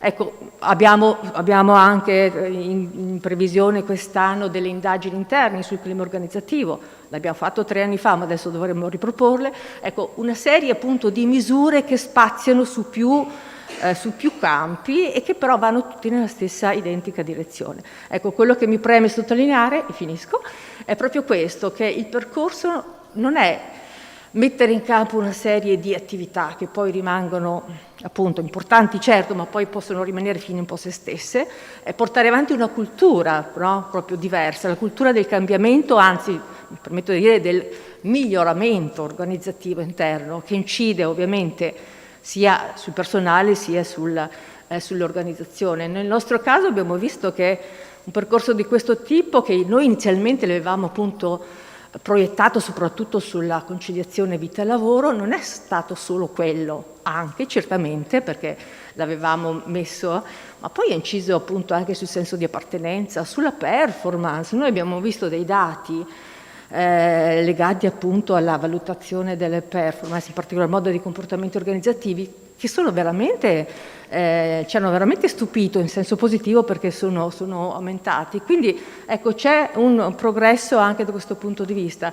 Non solo, c'è un impatto positivo sull'immagine e anche sul livello di attrattività. Noi abbiamo dei colleghi che sono stati assunti, diciamo, in questi ultimi anni, che ci hanno poi confessato, fra virgolette, che hanno scelto Ca' Foscari perché hanno visto che c'era questa attenzione, no? Questa, diciamo, sì, chiamiamola pure, questa sensibilità verso queste tematiche. Quindi anche questo diventa un modo per attrarre chiaramente persone, competenze e talenti. Ecco.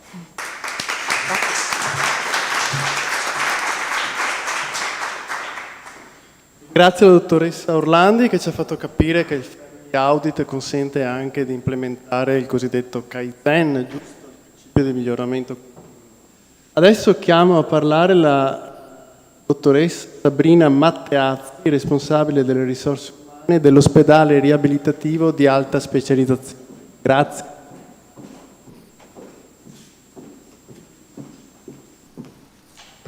Buongiorno, grazie. Sì, io sono responsabile dell'ospedale, ovviamente per noi questi 2 anni, quest'anno e mezzo è stato un anno molto particolare in termini di riorganizzazione dei nostri servizi e di motivazione verso il nostro personale. Devo dire che aver applicato sistemi di conciliazione famiglia-lavoro e di benessere organizzativo e quindi di avere anche creato all'interno della nostra organizzazione una forte attenzione alle persone con figli, alle persone con problematiche familiari o a chi ha particolari problemi anche di salute è stato molto di aiuto. Detto questo, noi abbiamo 350 dipendenti, il 75% di questi sono donne e 190 circa con figli in età scolare e circa 50 persone con genitori o problematiche familiari. Ci siamo avvicinati alla conciliazione famiglia-lavoro nel 2012 grazie proprio a un finanziamento della Regione Veneto e da lì abbiamo iniziato questo percorso. Riprendo quello che ha detto la collega che mi ha preceduto perché anche noi su 3 elementi abbiamo lavorato per arrivare alla certificazione. Il primo sicuramente è stato quello di creare e diffondere una cultura all'interno dell'azienda legata agli aspetti del benessere organizzativo e della conciliazione. Un lavoro non facile, in particolare verso la direzione, perché di fronte a parole quali smart working, permessi per i figli, part-time, ovviamente si irrigidisce, ma invece l'importante è far capire come nel medio termine, come quando queste politiche diventano parte del sistema e dei processi aziendali, si arriva veramente ad avere un grosso beneficio. Il secondo aspetto su cui abbiamo molto lavorato è stata la comunicazione. Abbiamo usato sia il logo della prima certificazione che questo, ma soprattutto abbiamo anche creato dei loghi e degli spot per ogni singolo progetto proprio per identificare quelli che erano elementi su cui l'azienda si differenziava e cercava di porre l'attenzione alla persona, quindi al dipendente. Tanto che qualche volta quando qualcuno non trovava delle azioni positive ci veniva a dire ma siamo certificati perché non lo fate. E per me questo era un successo perché significa che si era creata e si era innescata questa cultura aziendale rivolta alla persona, ad avere al centro la persona. Il terzo elemento che ritengo fondamentale e che consiglio anche a chi approccia a questi sistemi è quello di formalizzare anche le azioni. Questo significa creare dei regolamenti che diventano parte delle proprie procedure aziendali e noi siamo riusciti anche a realizzare degli accordi integrativi aziendali con le nostre organizzazioni sindacali che hanno riconosciuto alcune di queste azioni. Pensate che noi alcune di queste attività, come ad esempio un regolamento part-time, le modalità di fruizione dei permessi, favorendo così il caso in cui un familiare avesse necessità di portare figli o parenti anche a fare delle visite, l'abbiamo ritrovato quest'anno nel rinnovo del nostro contratto collettivo, per cui questi istituti che adesso il contratto ci ha imposto di applicare in realtà fanno già parte della nostra organizzazione attraverso degli accordi che noi avevamo fatto direttamente a livello aziendale con il sindacato. Anche questo aiuta a creare cultura e a far sì che queste azioni diventino sistema integrante della gestione dell'azienda. Parlando invece delle singole azioni, mi piace ricordare che abbiamo lavorato molto sulla digitalizzazione di tutto il processo di gestione del personale, rendendo autonomo il dipendente nella gestione delle ferie, dei permessi e di quant'altro. Abbiamo lavorato anche nella digitalizzazione del processo di valutazione delle prestazioni e anche questo dando la possibilità al dipendente di avere un confronto continuo durante l'anno con i propri responsabili e di avere sempre a portata di mano quella che è la sua valutazione.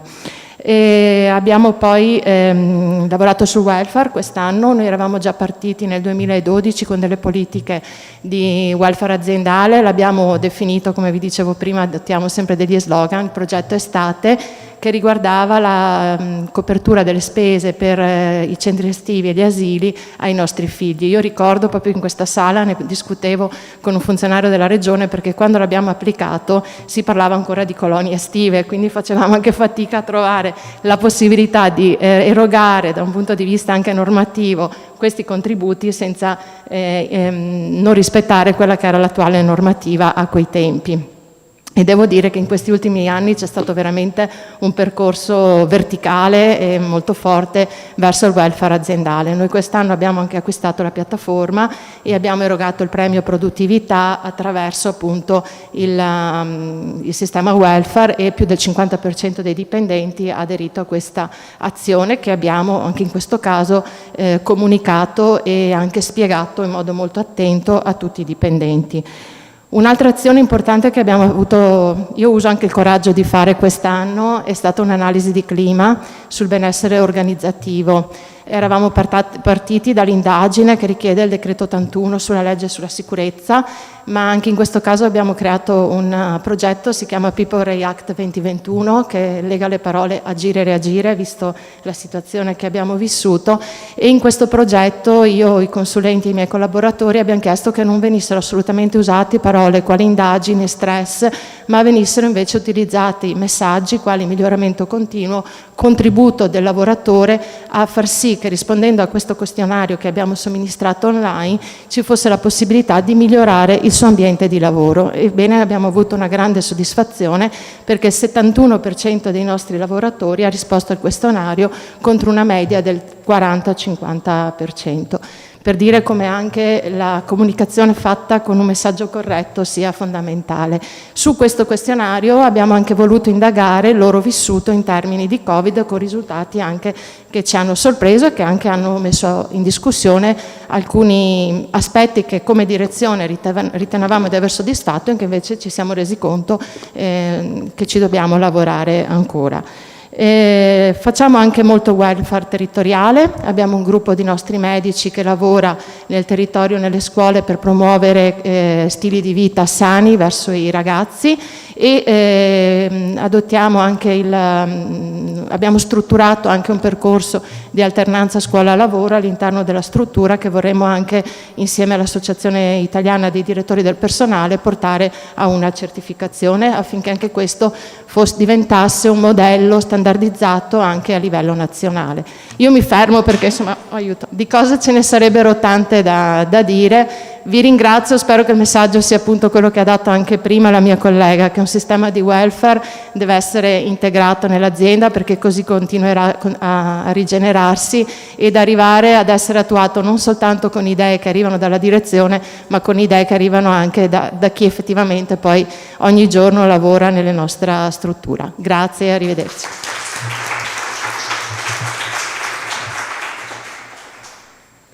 Dottoressa Matteazzi per il contributo, mi pare che sia tanto più rilevante, dottor Malfermo, mi rivolgo a tutti, quanto più consideriamo che si tratta dell'ambiente sanitario, tanto delicato quanto importante per noi in questa fase pandemica.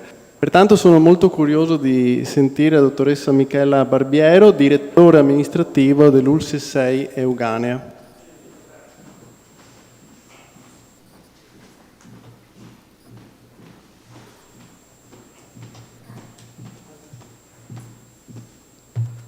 Buongiorno a tutti, mi ha presentata Michela Barbiero, sono direttore amministrativo dell'ULSS 6 Euganea di Padova. Ringrazio gli organizzatori e le due regioni.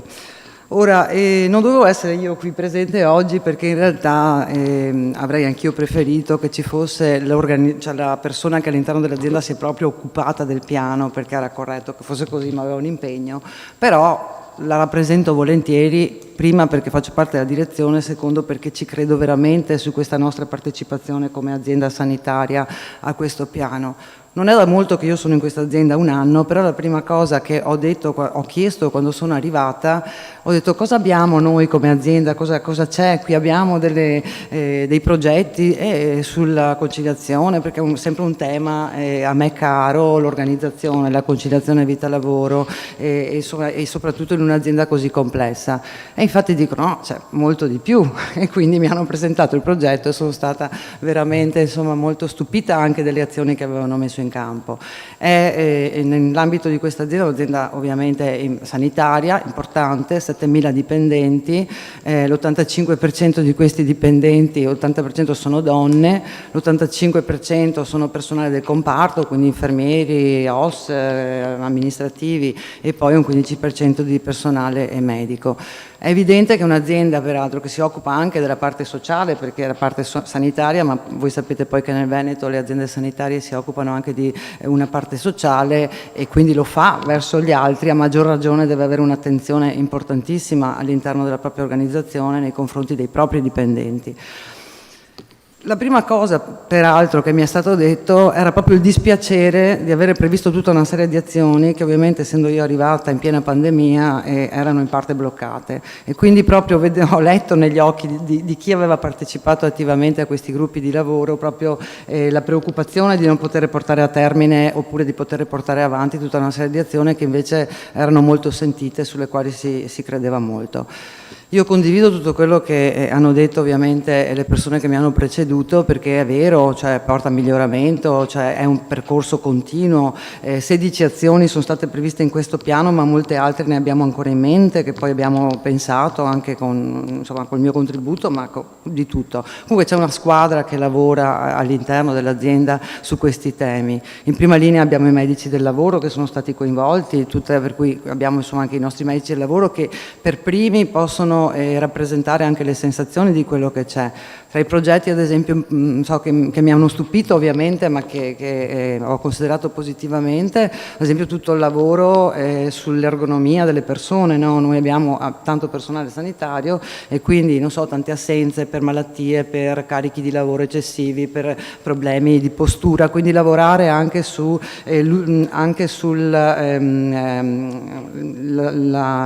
corretta movimentazione dei pazienti, ma non solo facendo corsi, spiegando, portando, cercando di far passare già questo per dire che è un progetto che è attivo, ha portato a dei risultati notevoli, perché tante volte proprio, in questo caso il dipendente si sente anche capito, non solo magari considerato perché ha le lunghe malattie, perché capire qual è il problema e aiutare anche dall'interno proprio a imparare a come comportarsi, che non è sempre così scontato, e quindi sono stati fatti anche dei corsi su questa tematica e poi a cascata nei confronti di tutti i dipendenti, e su questo i risultati, ad esempio, parlando di misurazione, si sono visti, perché ci sono state meno assenze, perché le persone stanno meglio, eccetera. Poi ci tengo a raccontare un aneddoto, perché poi le tematiche sono più o meno comuni, l'informatizzazione, però ce ne sono due che io ho trovato e che mi sono piaciuti molto, che sono questi. Uno che riguarda in realtà una delle azioni era proprio il trasporto dei dipendenti. Ovviamente la nostra è un'azienda molto estesa, perché abbiamo Padova, ma abbiamo poi da Montagnana a Cittadella come estensione del territorio, e quindi c'è anche tanta movimentazione tra le persone, perché è vero che ci sono le persone fisse stanziali negli ospedali, ma c'è anche tanta gente, pensate anche a quelli del territorio, che gira all'interno del territorio, e quindi c'è tutta una progettualità, peraltro condivisa anche col Comune di Padova, che riguardava proprio anche con una visione verso l'ambiente, l'utilizzo inferiore di mezzi, e quindi l'idea anche di trovare dei luoghi dove recuperare il personale che alla mattina magari viene in treno e quindi dovrebbe prendere un autobus oppure arriva in macchina, invece magari lo facciamo arrivare in treno perché trova dei pulmini che portano. Insomma, c'è tutto questo studio, veramente è uno studio complesso e anche molto molto accurato, questo progetto di sostenibilità poi ambientale di trasporto all'interno dell'azienda, che è una cosa che in questo momento è un po' arenata, nel senso che stavamo completando l'iter, però è sicuramente una cosa interessante e che crea anche e riduce anche lo stress del dipendente che deve organizzare il suo arrivo al posto di lavoro. E un'altra azione, e questa la dico perché non l'abbiamo attivata, però penso che sia una cosa utile, una delle azioni che ho visto scritte e che è stata molto sentita proprio dai dipendenti, era la possibilità dei figli dei dipendenti di poter accedere alla mensa aziendale, che all'inizio anch'io ho detto mamma mia, dove ci mettiamo? Invece effettivamente io ho pensato a un aneddoto che mi riguarda, ho detto guarda effettivamente io ho 3 figli eccetera, lavoro impegnativo, sempre fuori fino a sera eccetera, incarichi di responsabilità, e mi ricordo che un giorno mio figlio adolescente, in una delle normali discussioni fra mamma e adolescente, mi ha proprio detto ma tu quante volte hai pranzato con me? Che è una cosa effettivamente la mamma ci rimane. Allora quando ho visto questo progetto ho pensato guarda quanto favorirebbe effettivamente la possibilità, laddove si può, dove ci sono i locali ovviamente, che magari un figlio raggiunga il genitore, ci sia la possibilità di pranzare assieme, capito? Anche se uno è in un contesto lavorativo, ma le mense insomma di solito sono... Quindi quel progetto che all'inizio avevo letto un po' così, effettivamente ho pensato guarda, questa è una cosa bellissima che potrebbe favorire, potrebbe conciliare effettivamente con la famiglia, quindi insomma per dire anche progetti semplici tipo questo, che poi ovviamente con la pandemia ovvio che è stato arenato, ma continuano a chiedermelo, ma le mense sono state chiuse, Green Pass eccetera, sicuramente lo dobbiamo posticipare di qualche anno, però è una cosa bella che è nata proprio dal basso, come si diceva prima, qualcuno ha detto, dobbiamo capire anche le esigenze, e comunque nonostante alcuni si siano arenati, in realtà siamo riusciti lo stesso in quest'anno, anche se non avevamo nemmeno il coraggio di chiedere ai nostri operatori di rispondere a dei questionari, perché effettivamente il momento era talmente devastante, però abbiamo fatto lo stesso, perché poi ad esempio proprio domande sulla conciliazione vita-lavoro, quali potrebbero essere le misure, dalle quali sono emerse molte idee sulle quali dovremo lavorare proprio per ampliare questo piano, e una di queste rimane sempre questa del poter pranzare con il proprio figlio, per dire, che è una cosa che trovo insomma che potrebbe risolvere molte situazioni, oltre a molte altre che insomma sono molto simili a quelle che avete già indicato, però ne abbiamo altre in mente per poter, soprattutto perché usciamo da un momento che ci ha insegnato molte cose, e non dobbiamo assolutamente adesso dobbiamo metterle ovviamente, valorizzarle. Come si diceva prima, da un momento di difficoltà possono nascere delle opportunità, e noi abbiamo capito che ci sono molte opportunità, molti spunti che possiamo prendere da questa pandemia, perché ci ha insegnato veramente molto. Gli operatori sono molto stressati, molti sono in burnout, lo dico veramente, perché ci sono operatori che hanno anche attacchi di panico in questo momento, proprio per quello che hanno vissuto, per la paura di doverlo rivivere. Quindi noi stiamo cercando veramente di aiutarli su questo, però da questo stiamo cercando di capire quali possono essere anche le cose da mettere in campo per evitare che si ripetano, per essere sempre pronti ad affrontare emergenze quali quella attuale, che speriamo finisca presto. Bene, io insomma non aggiungo altro perché tante altre cose sono state dette. Vi ringrazio, grazie mille.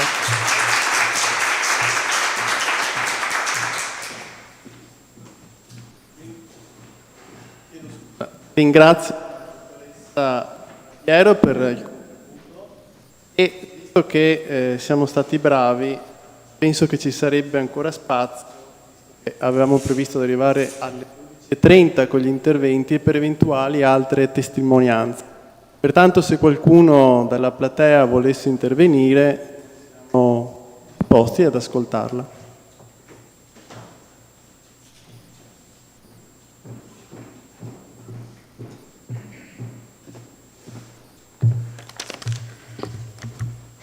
Allora, buongiorno, sono Daniela Zambon, sono presidente del Consiglio di amministrazione di Casa Marani, che è una casa di riposo che ha sede nel Trevigiano e precisamente a Villorba, con altre 2 sedi a Povegliano e Paese. Abbiamo la gestione di circa 225 ospiti e circa 140 dipendenti, oltre a una 50ina di operatori delle cooperative che collaborano con noi. Abbiamo cominciato ad affrontare il tema della conciliazione lavoro-famiglia già dal 2016, sempre grazie alla Regione, e poi abbiamo continuato con la progettualità con la provincia di Trento, che ringrazio per la possibilità che ci ha dato di ripensare ai rapporti che ci sono appunto all'interazione con il lavoro e la famiglia, che ormai spesso non ci sono confini. Diciamo che ripensare a questi spazi in una casa di riposo non è facile, perché abbiamo tanti lavoratori turnisti e non è così semplice andare incontro magari con l'entrata flessibile o altre operazioni che sono state fatte con altre strutture. Però, per esempio, lo smart working non è possibile. Abbiamo però cominciato a pensare che già dare i turni con 2 mesi di anticipo poteva essere un'opportunità, e effettivamente è stata molto apprezzata, perché questo consente ai nostri dipendenti di organizzare i propri impegni familiari, personali, eccetera, con l'attività lavorativa. E tra l'altro siamo tra i pochi, credo, che consentono ai dipendenti di scambiarsi tra di loro senza limiti, quindi se ci sono problemi di turni possono tranquillamente, non devono farlo solo una volta al mese, ma sono liberi di farlo, basta che trovino l'accordo tra di loro, e questo è stato molto apprezzato. Un'altra operazione sempre nell'ambito di questo progetto che abbiamo portato avanti è quella delle istituzioni delle riunioni plenarie, che in realtà siamo riusciti a fare solo fino a prima della pandemia. All'interno di queste riunioni, quindi tra l'amministrazione, gli organi gerenti e i dipendenti, abbiamo trattato sia temi di tipo formativo, ma soprattutto abbiamo discusso con loro anche le politiche e l'organizzazione aziendale. E devo dire che questo è stato molto apprezzato, perché abbiamo dovuto intervenire anche in maniera massiccia su alcuni punti, tagli, eccetera, e solo confrontandoci anche con loro, condividendo le politiche, si può far accettare e diciamo, trovare anche a volte delle soluzioni che sono state proposte anche da loro, e questo è stato molto bello, anche il riscontro che abbiamo avuto. Credo che quest'anno ci siamo imposti di provare di nuovo a fare la plenaria, soprattutto perché l'anno e mezzo di pandemia è stato durissimo. All'interno delle case di riposo abbiamo notevoli problemi di personale, ci sono pochi OS, i quali adesso che non c'è la possibilità di far accedere i familiari sono molto stressati, molto affaticati. Abbiamo enormi problemi di personale in termini infermieristici e purtroppo alcune politiche anche adottate dalla Regione non ci hanno aiutato, perché sono stati fatti dei concorsi che ci hanno levato delle risorse, per carità probabilmente torneranno indietro, ma adesso ci stiamo lavorando e sicuramente aumenteranno i costi. Abbiamo ancora i centri diurni chiusi proprio perché mancano adeguate linee guida, e questo ci sta creando notevoli problemi di tipo economico e pochi aiuti.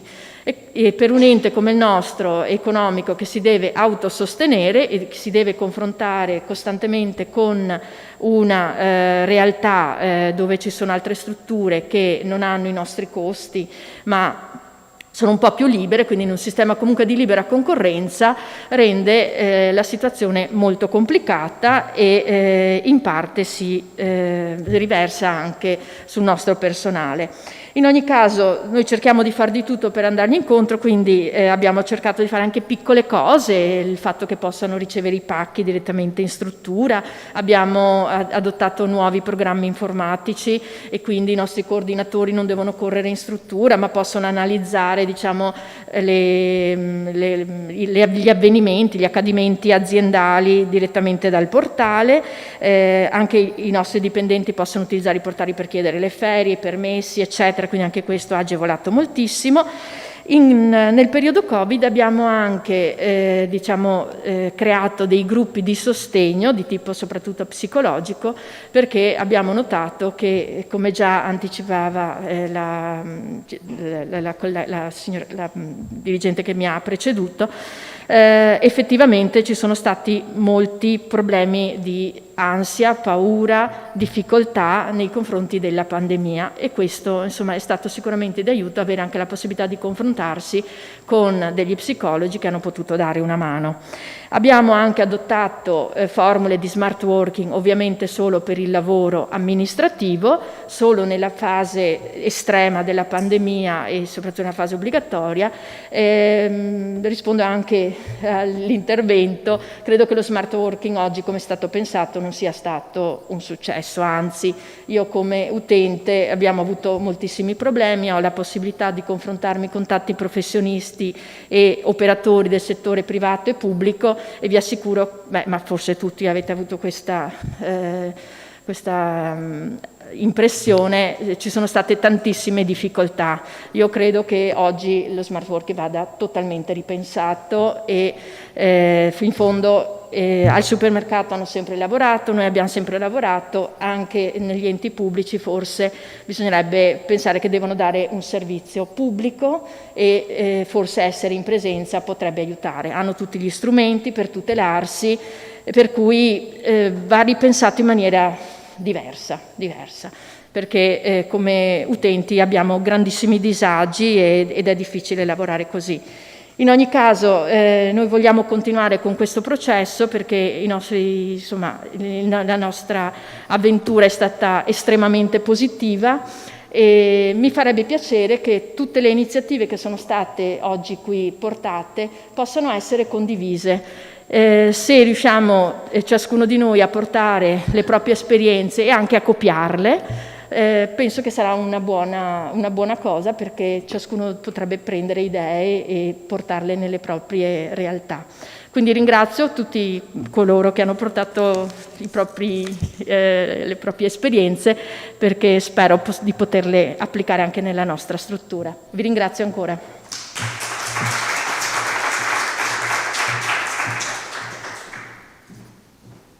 Grazie alla signora anche per la testimonianza, ogni testimonianza di riflessione che verrà riportata più alto.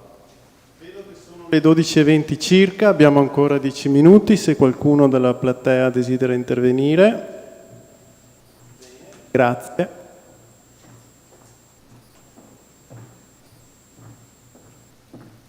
Sì.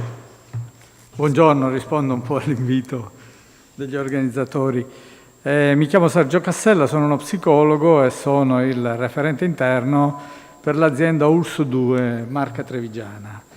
Ecco, la nostra è un'azienda di dimensioni abbastanza grandi, sono circa 9.300 dipendenti e diciamo così, abbiamo un progetto complesso, un po' siamo nella filosofia, anche nello spirito di quegli interventi che sono stati fatti prima, nel senso che eravamo partiti anche prima dell'accreditamento fatto ancora col Family Audit, quello tedesco, poi siamo entrati nel piano Ponte, abbiamo tutta una serie di progetti insomma, che hanno trovato realizzazione, no?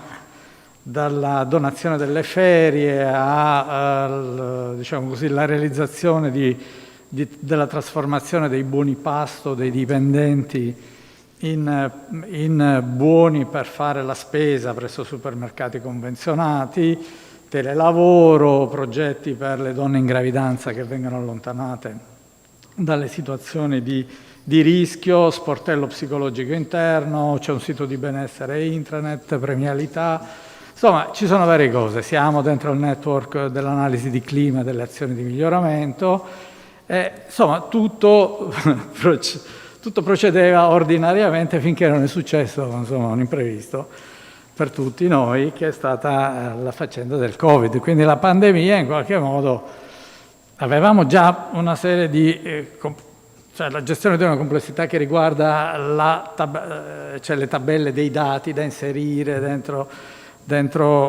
quel file, così, perché ovviamente un'azienda di grandi dimensioni ed è un'azienda che in questo momento è in fase di trasformazione, quindi razionalizzazione, omogenizzazione delle prassi, tutta una serie di cose, quindi con una complessità burocratica, diciamo così, da superare. E a questo si è aggiunta la pandemia.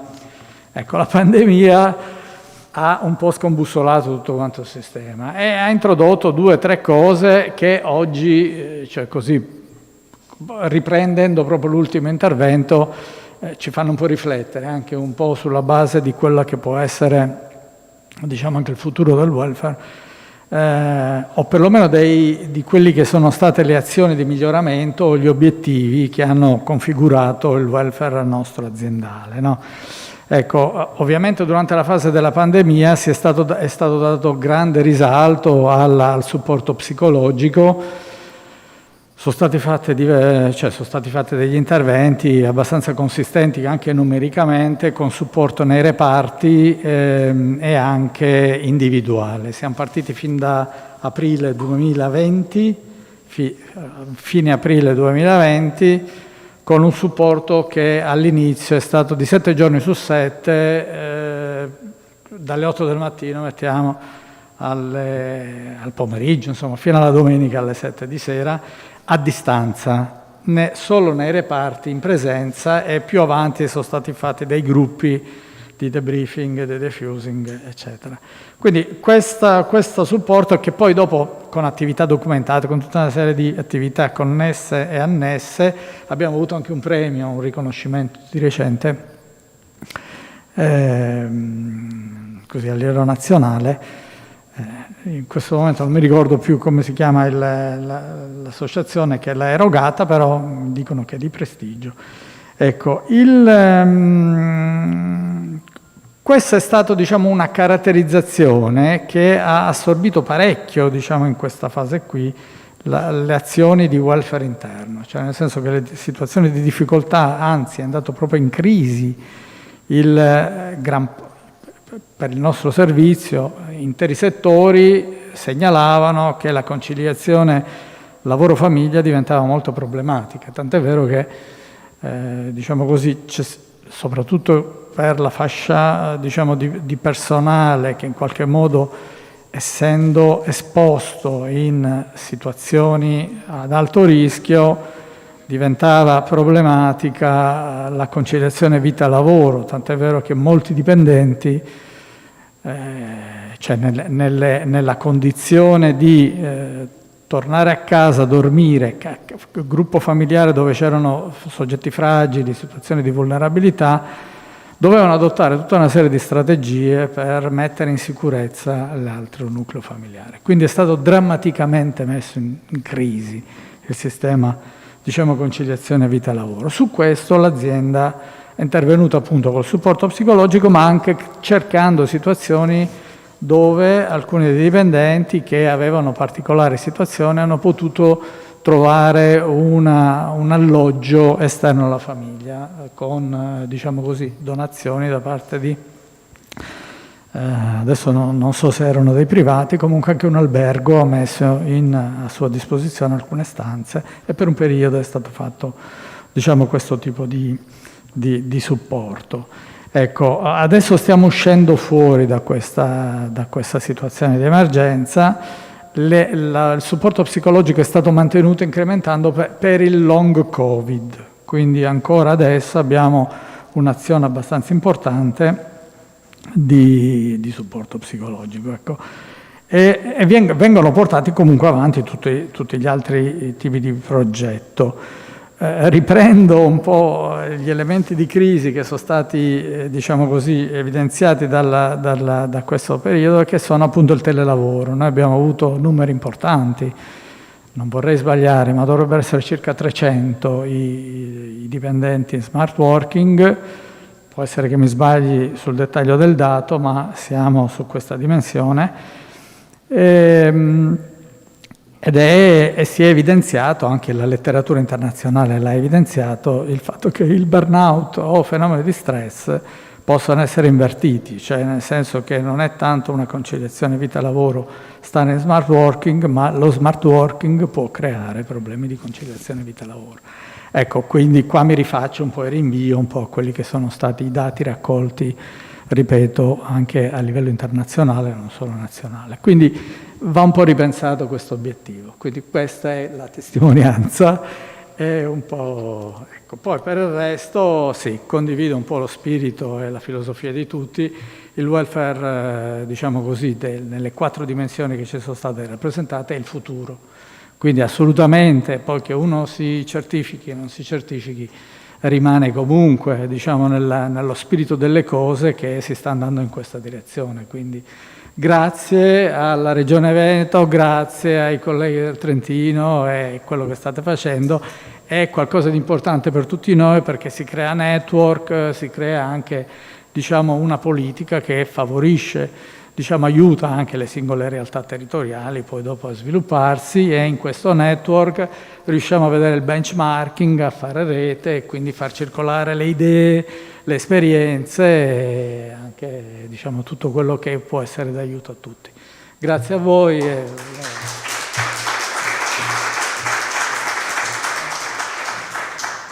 Ringrazio.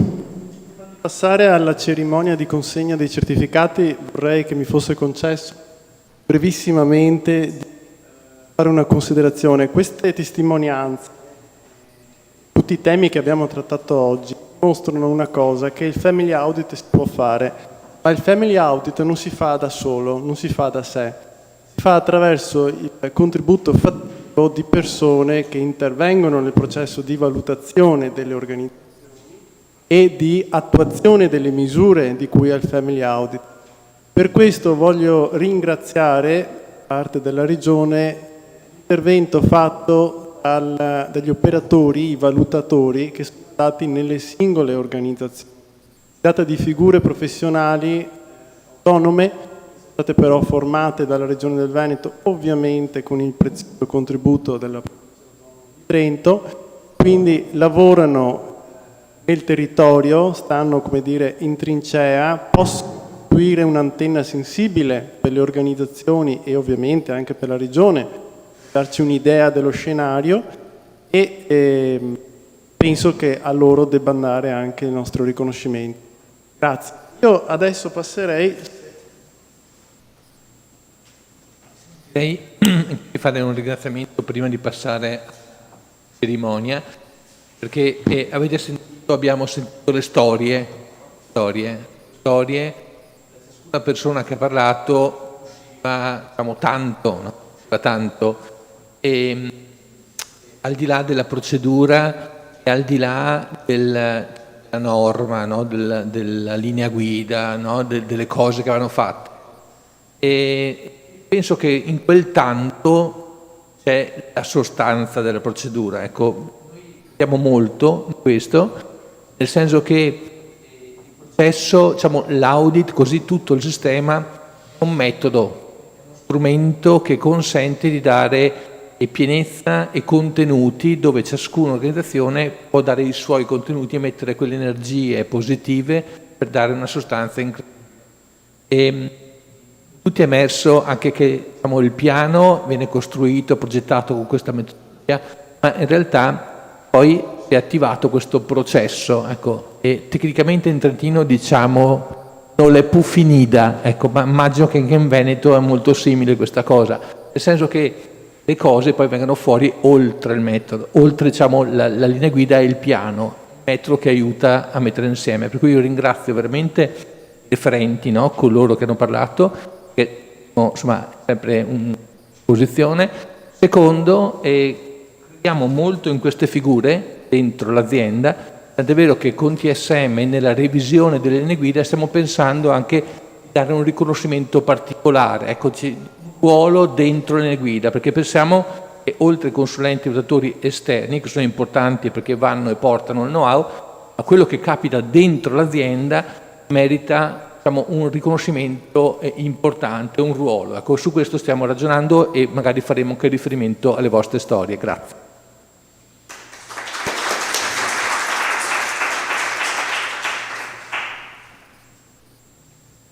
Pare che ci siamo organizzati, dottoressa Klaus, presento a tutta la platea, è gente della provincia autonoma di Trento. Pare che ci fossimo organizzati, dottoressa Klaus, per quanto riguarda sia, per così dire, della consegna dei certificati, pertanto le darei la parola. Grazie. Buongiorno a tutti e a tutte le persone qui presenti. Sì, fornisco un supporto per quanto riguarda questa parte della cerimonia per la consegna dei certificati e chiameremo le persone appunto qui presenti tenendo conto dell'ordine alfabetico, insomma, delle organizzazioni, e là dove sono presenti 2 persone chiamerei entrambe, ecco, c'è un momento anche della foto a ricordo anche di questo momento importante. Allora iniziamo con Azalea, cooperativa sociale, e chiedo alla Presidente Linda Croce. Ringrazio, un applauso magari perché...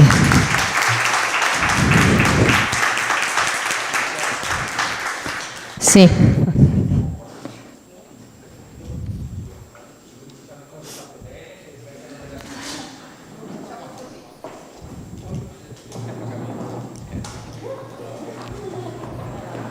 Azalea.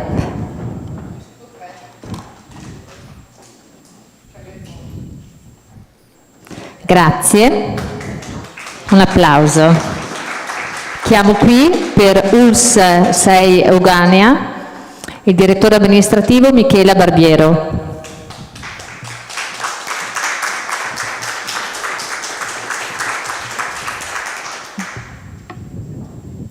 Ecco qui il certificato. Grazie. ULSS 2 Marca Trevigiana, referente interno Family Audit Sergio Cassella.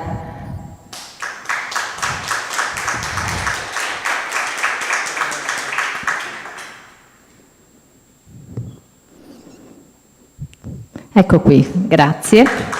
Per Casa Gino e Pierina Marani chiedo la presenza del direttore e del presidente, Daniela Zamboni e Addi Frezza.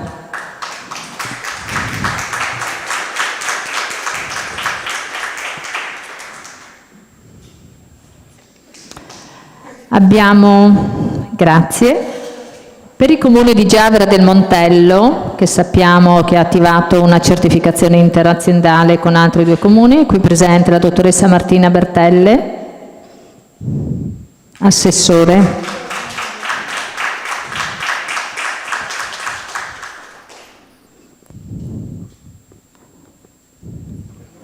Ringrazio.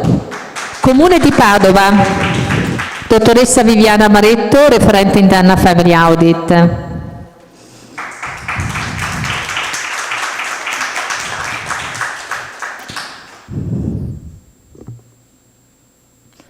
Grazie. Per il Comune di Borgoricco abbiamo qui presente l'assessore politiche sociali Antonella Barizza. Anche qui ricordo che il Comune Borgoricco ha attivato assieme ad un gruppo di comuni un iter interaziendale.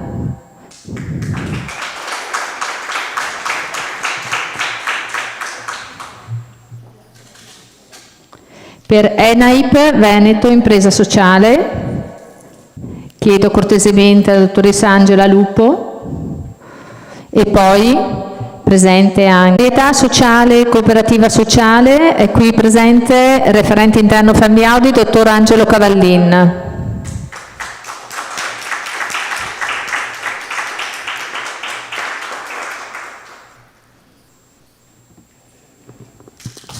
Grazie. Di lavorare bene in rete con le varie regioni su questi percorsi, percorsi sfidanti ma che consentono anche di dare sguardi diversi rispetto ai problemi che sono in continua crescita. Per cui ringrazio veramente tutti e anche la Regione Veneto, con la quale sembra di capire che si stanno aprendo anche delle opportunità di collaborazione anche nuove, per cui grazie veramente.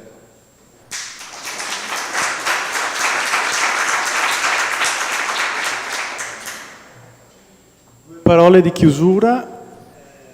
Tutto ringrazio tutti dell'amministrazione per venuti, per i contributi che hanno dato, per averci dimostrato soprattutto che il Family Audit si può fare.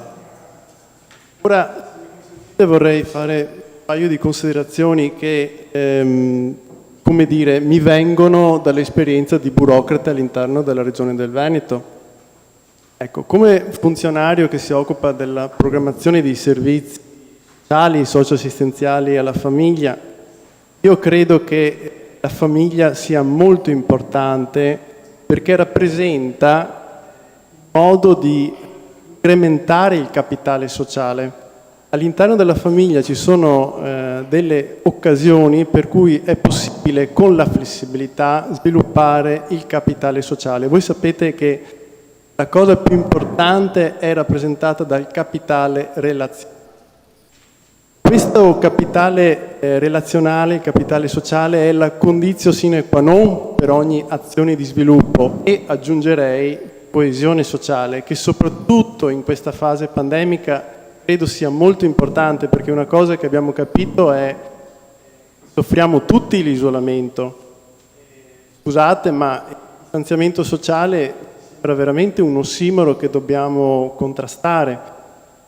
Come persone assegnate ai servizi sociali, penso che presto o tardi, già da tempo, ci dobbiamo a raccogliere, ad intervenire precocemente per contrastare gli esiti di questa pandemia che ci hanno cambiato nel profondo. Però vorrei anche farvi presente una cosa. I colleghi della salute mentale ci hanno fatto presente nell'ambito delle riunioni che abbiamo con loro, anche per la programmazione del piano di zona, degli interventi del piano di zona, è che c'è stata un'esplosione, più o meno un 30%, di accessi per vari motivi legati, diciamo, al disagio esistenziale. Centro di salute mentale per attacchi di panico, stati d'ansia, aggravamento di sindromi depressive. Bene, oggi quello che abbiamo capito però è che, sentitemelo di dire, ci sono famiglie che davanti ai problemi deflagrano e altre, chiedo scusa, che sviluppano quella cosa di cui adesso ci pregia tutti di avere o che si vorrebbe avere, cioè la resilienza. Ecco, noi crediamo dal nostro osservatorio che il Family Audit sia uno strumento a disposizione di tutte le organizzazioni proprio per sviluppare resilienza. Non so se il dottor Malfer convenga su questo, e quindi che valga la pena, di investire. Grazie a tutti di nuovo e buon proseguimento.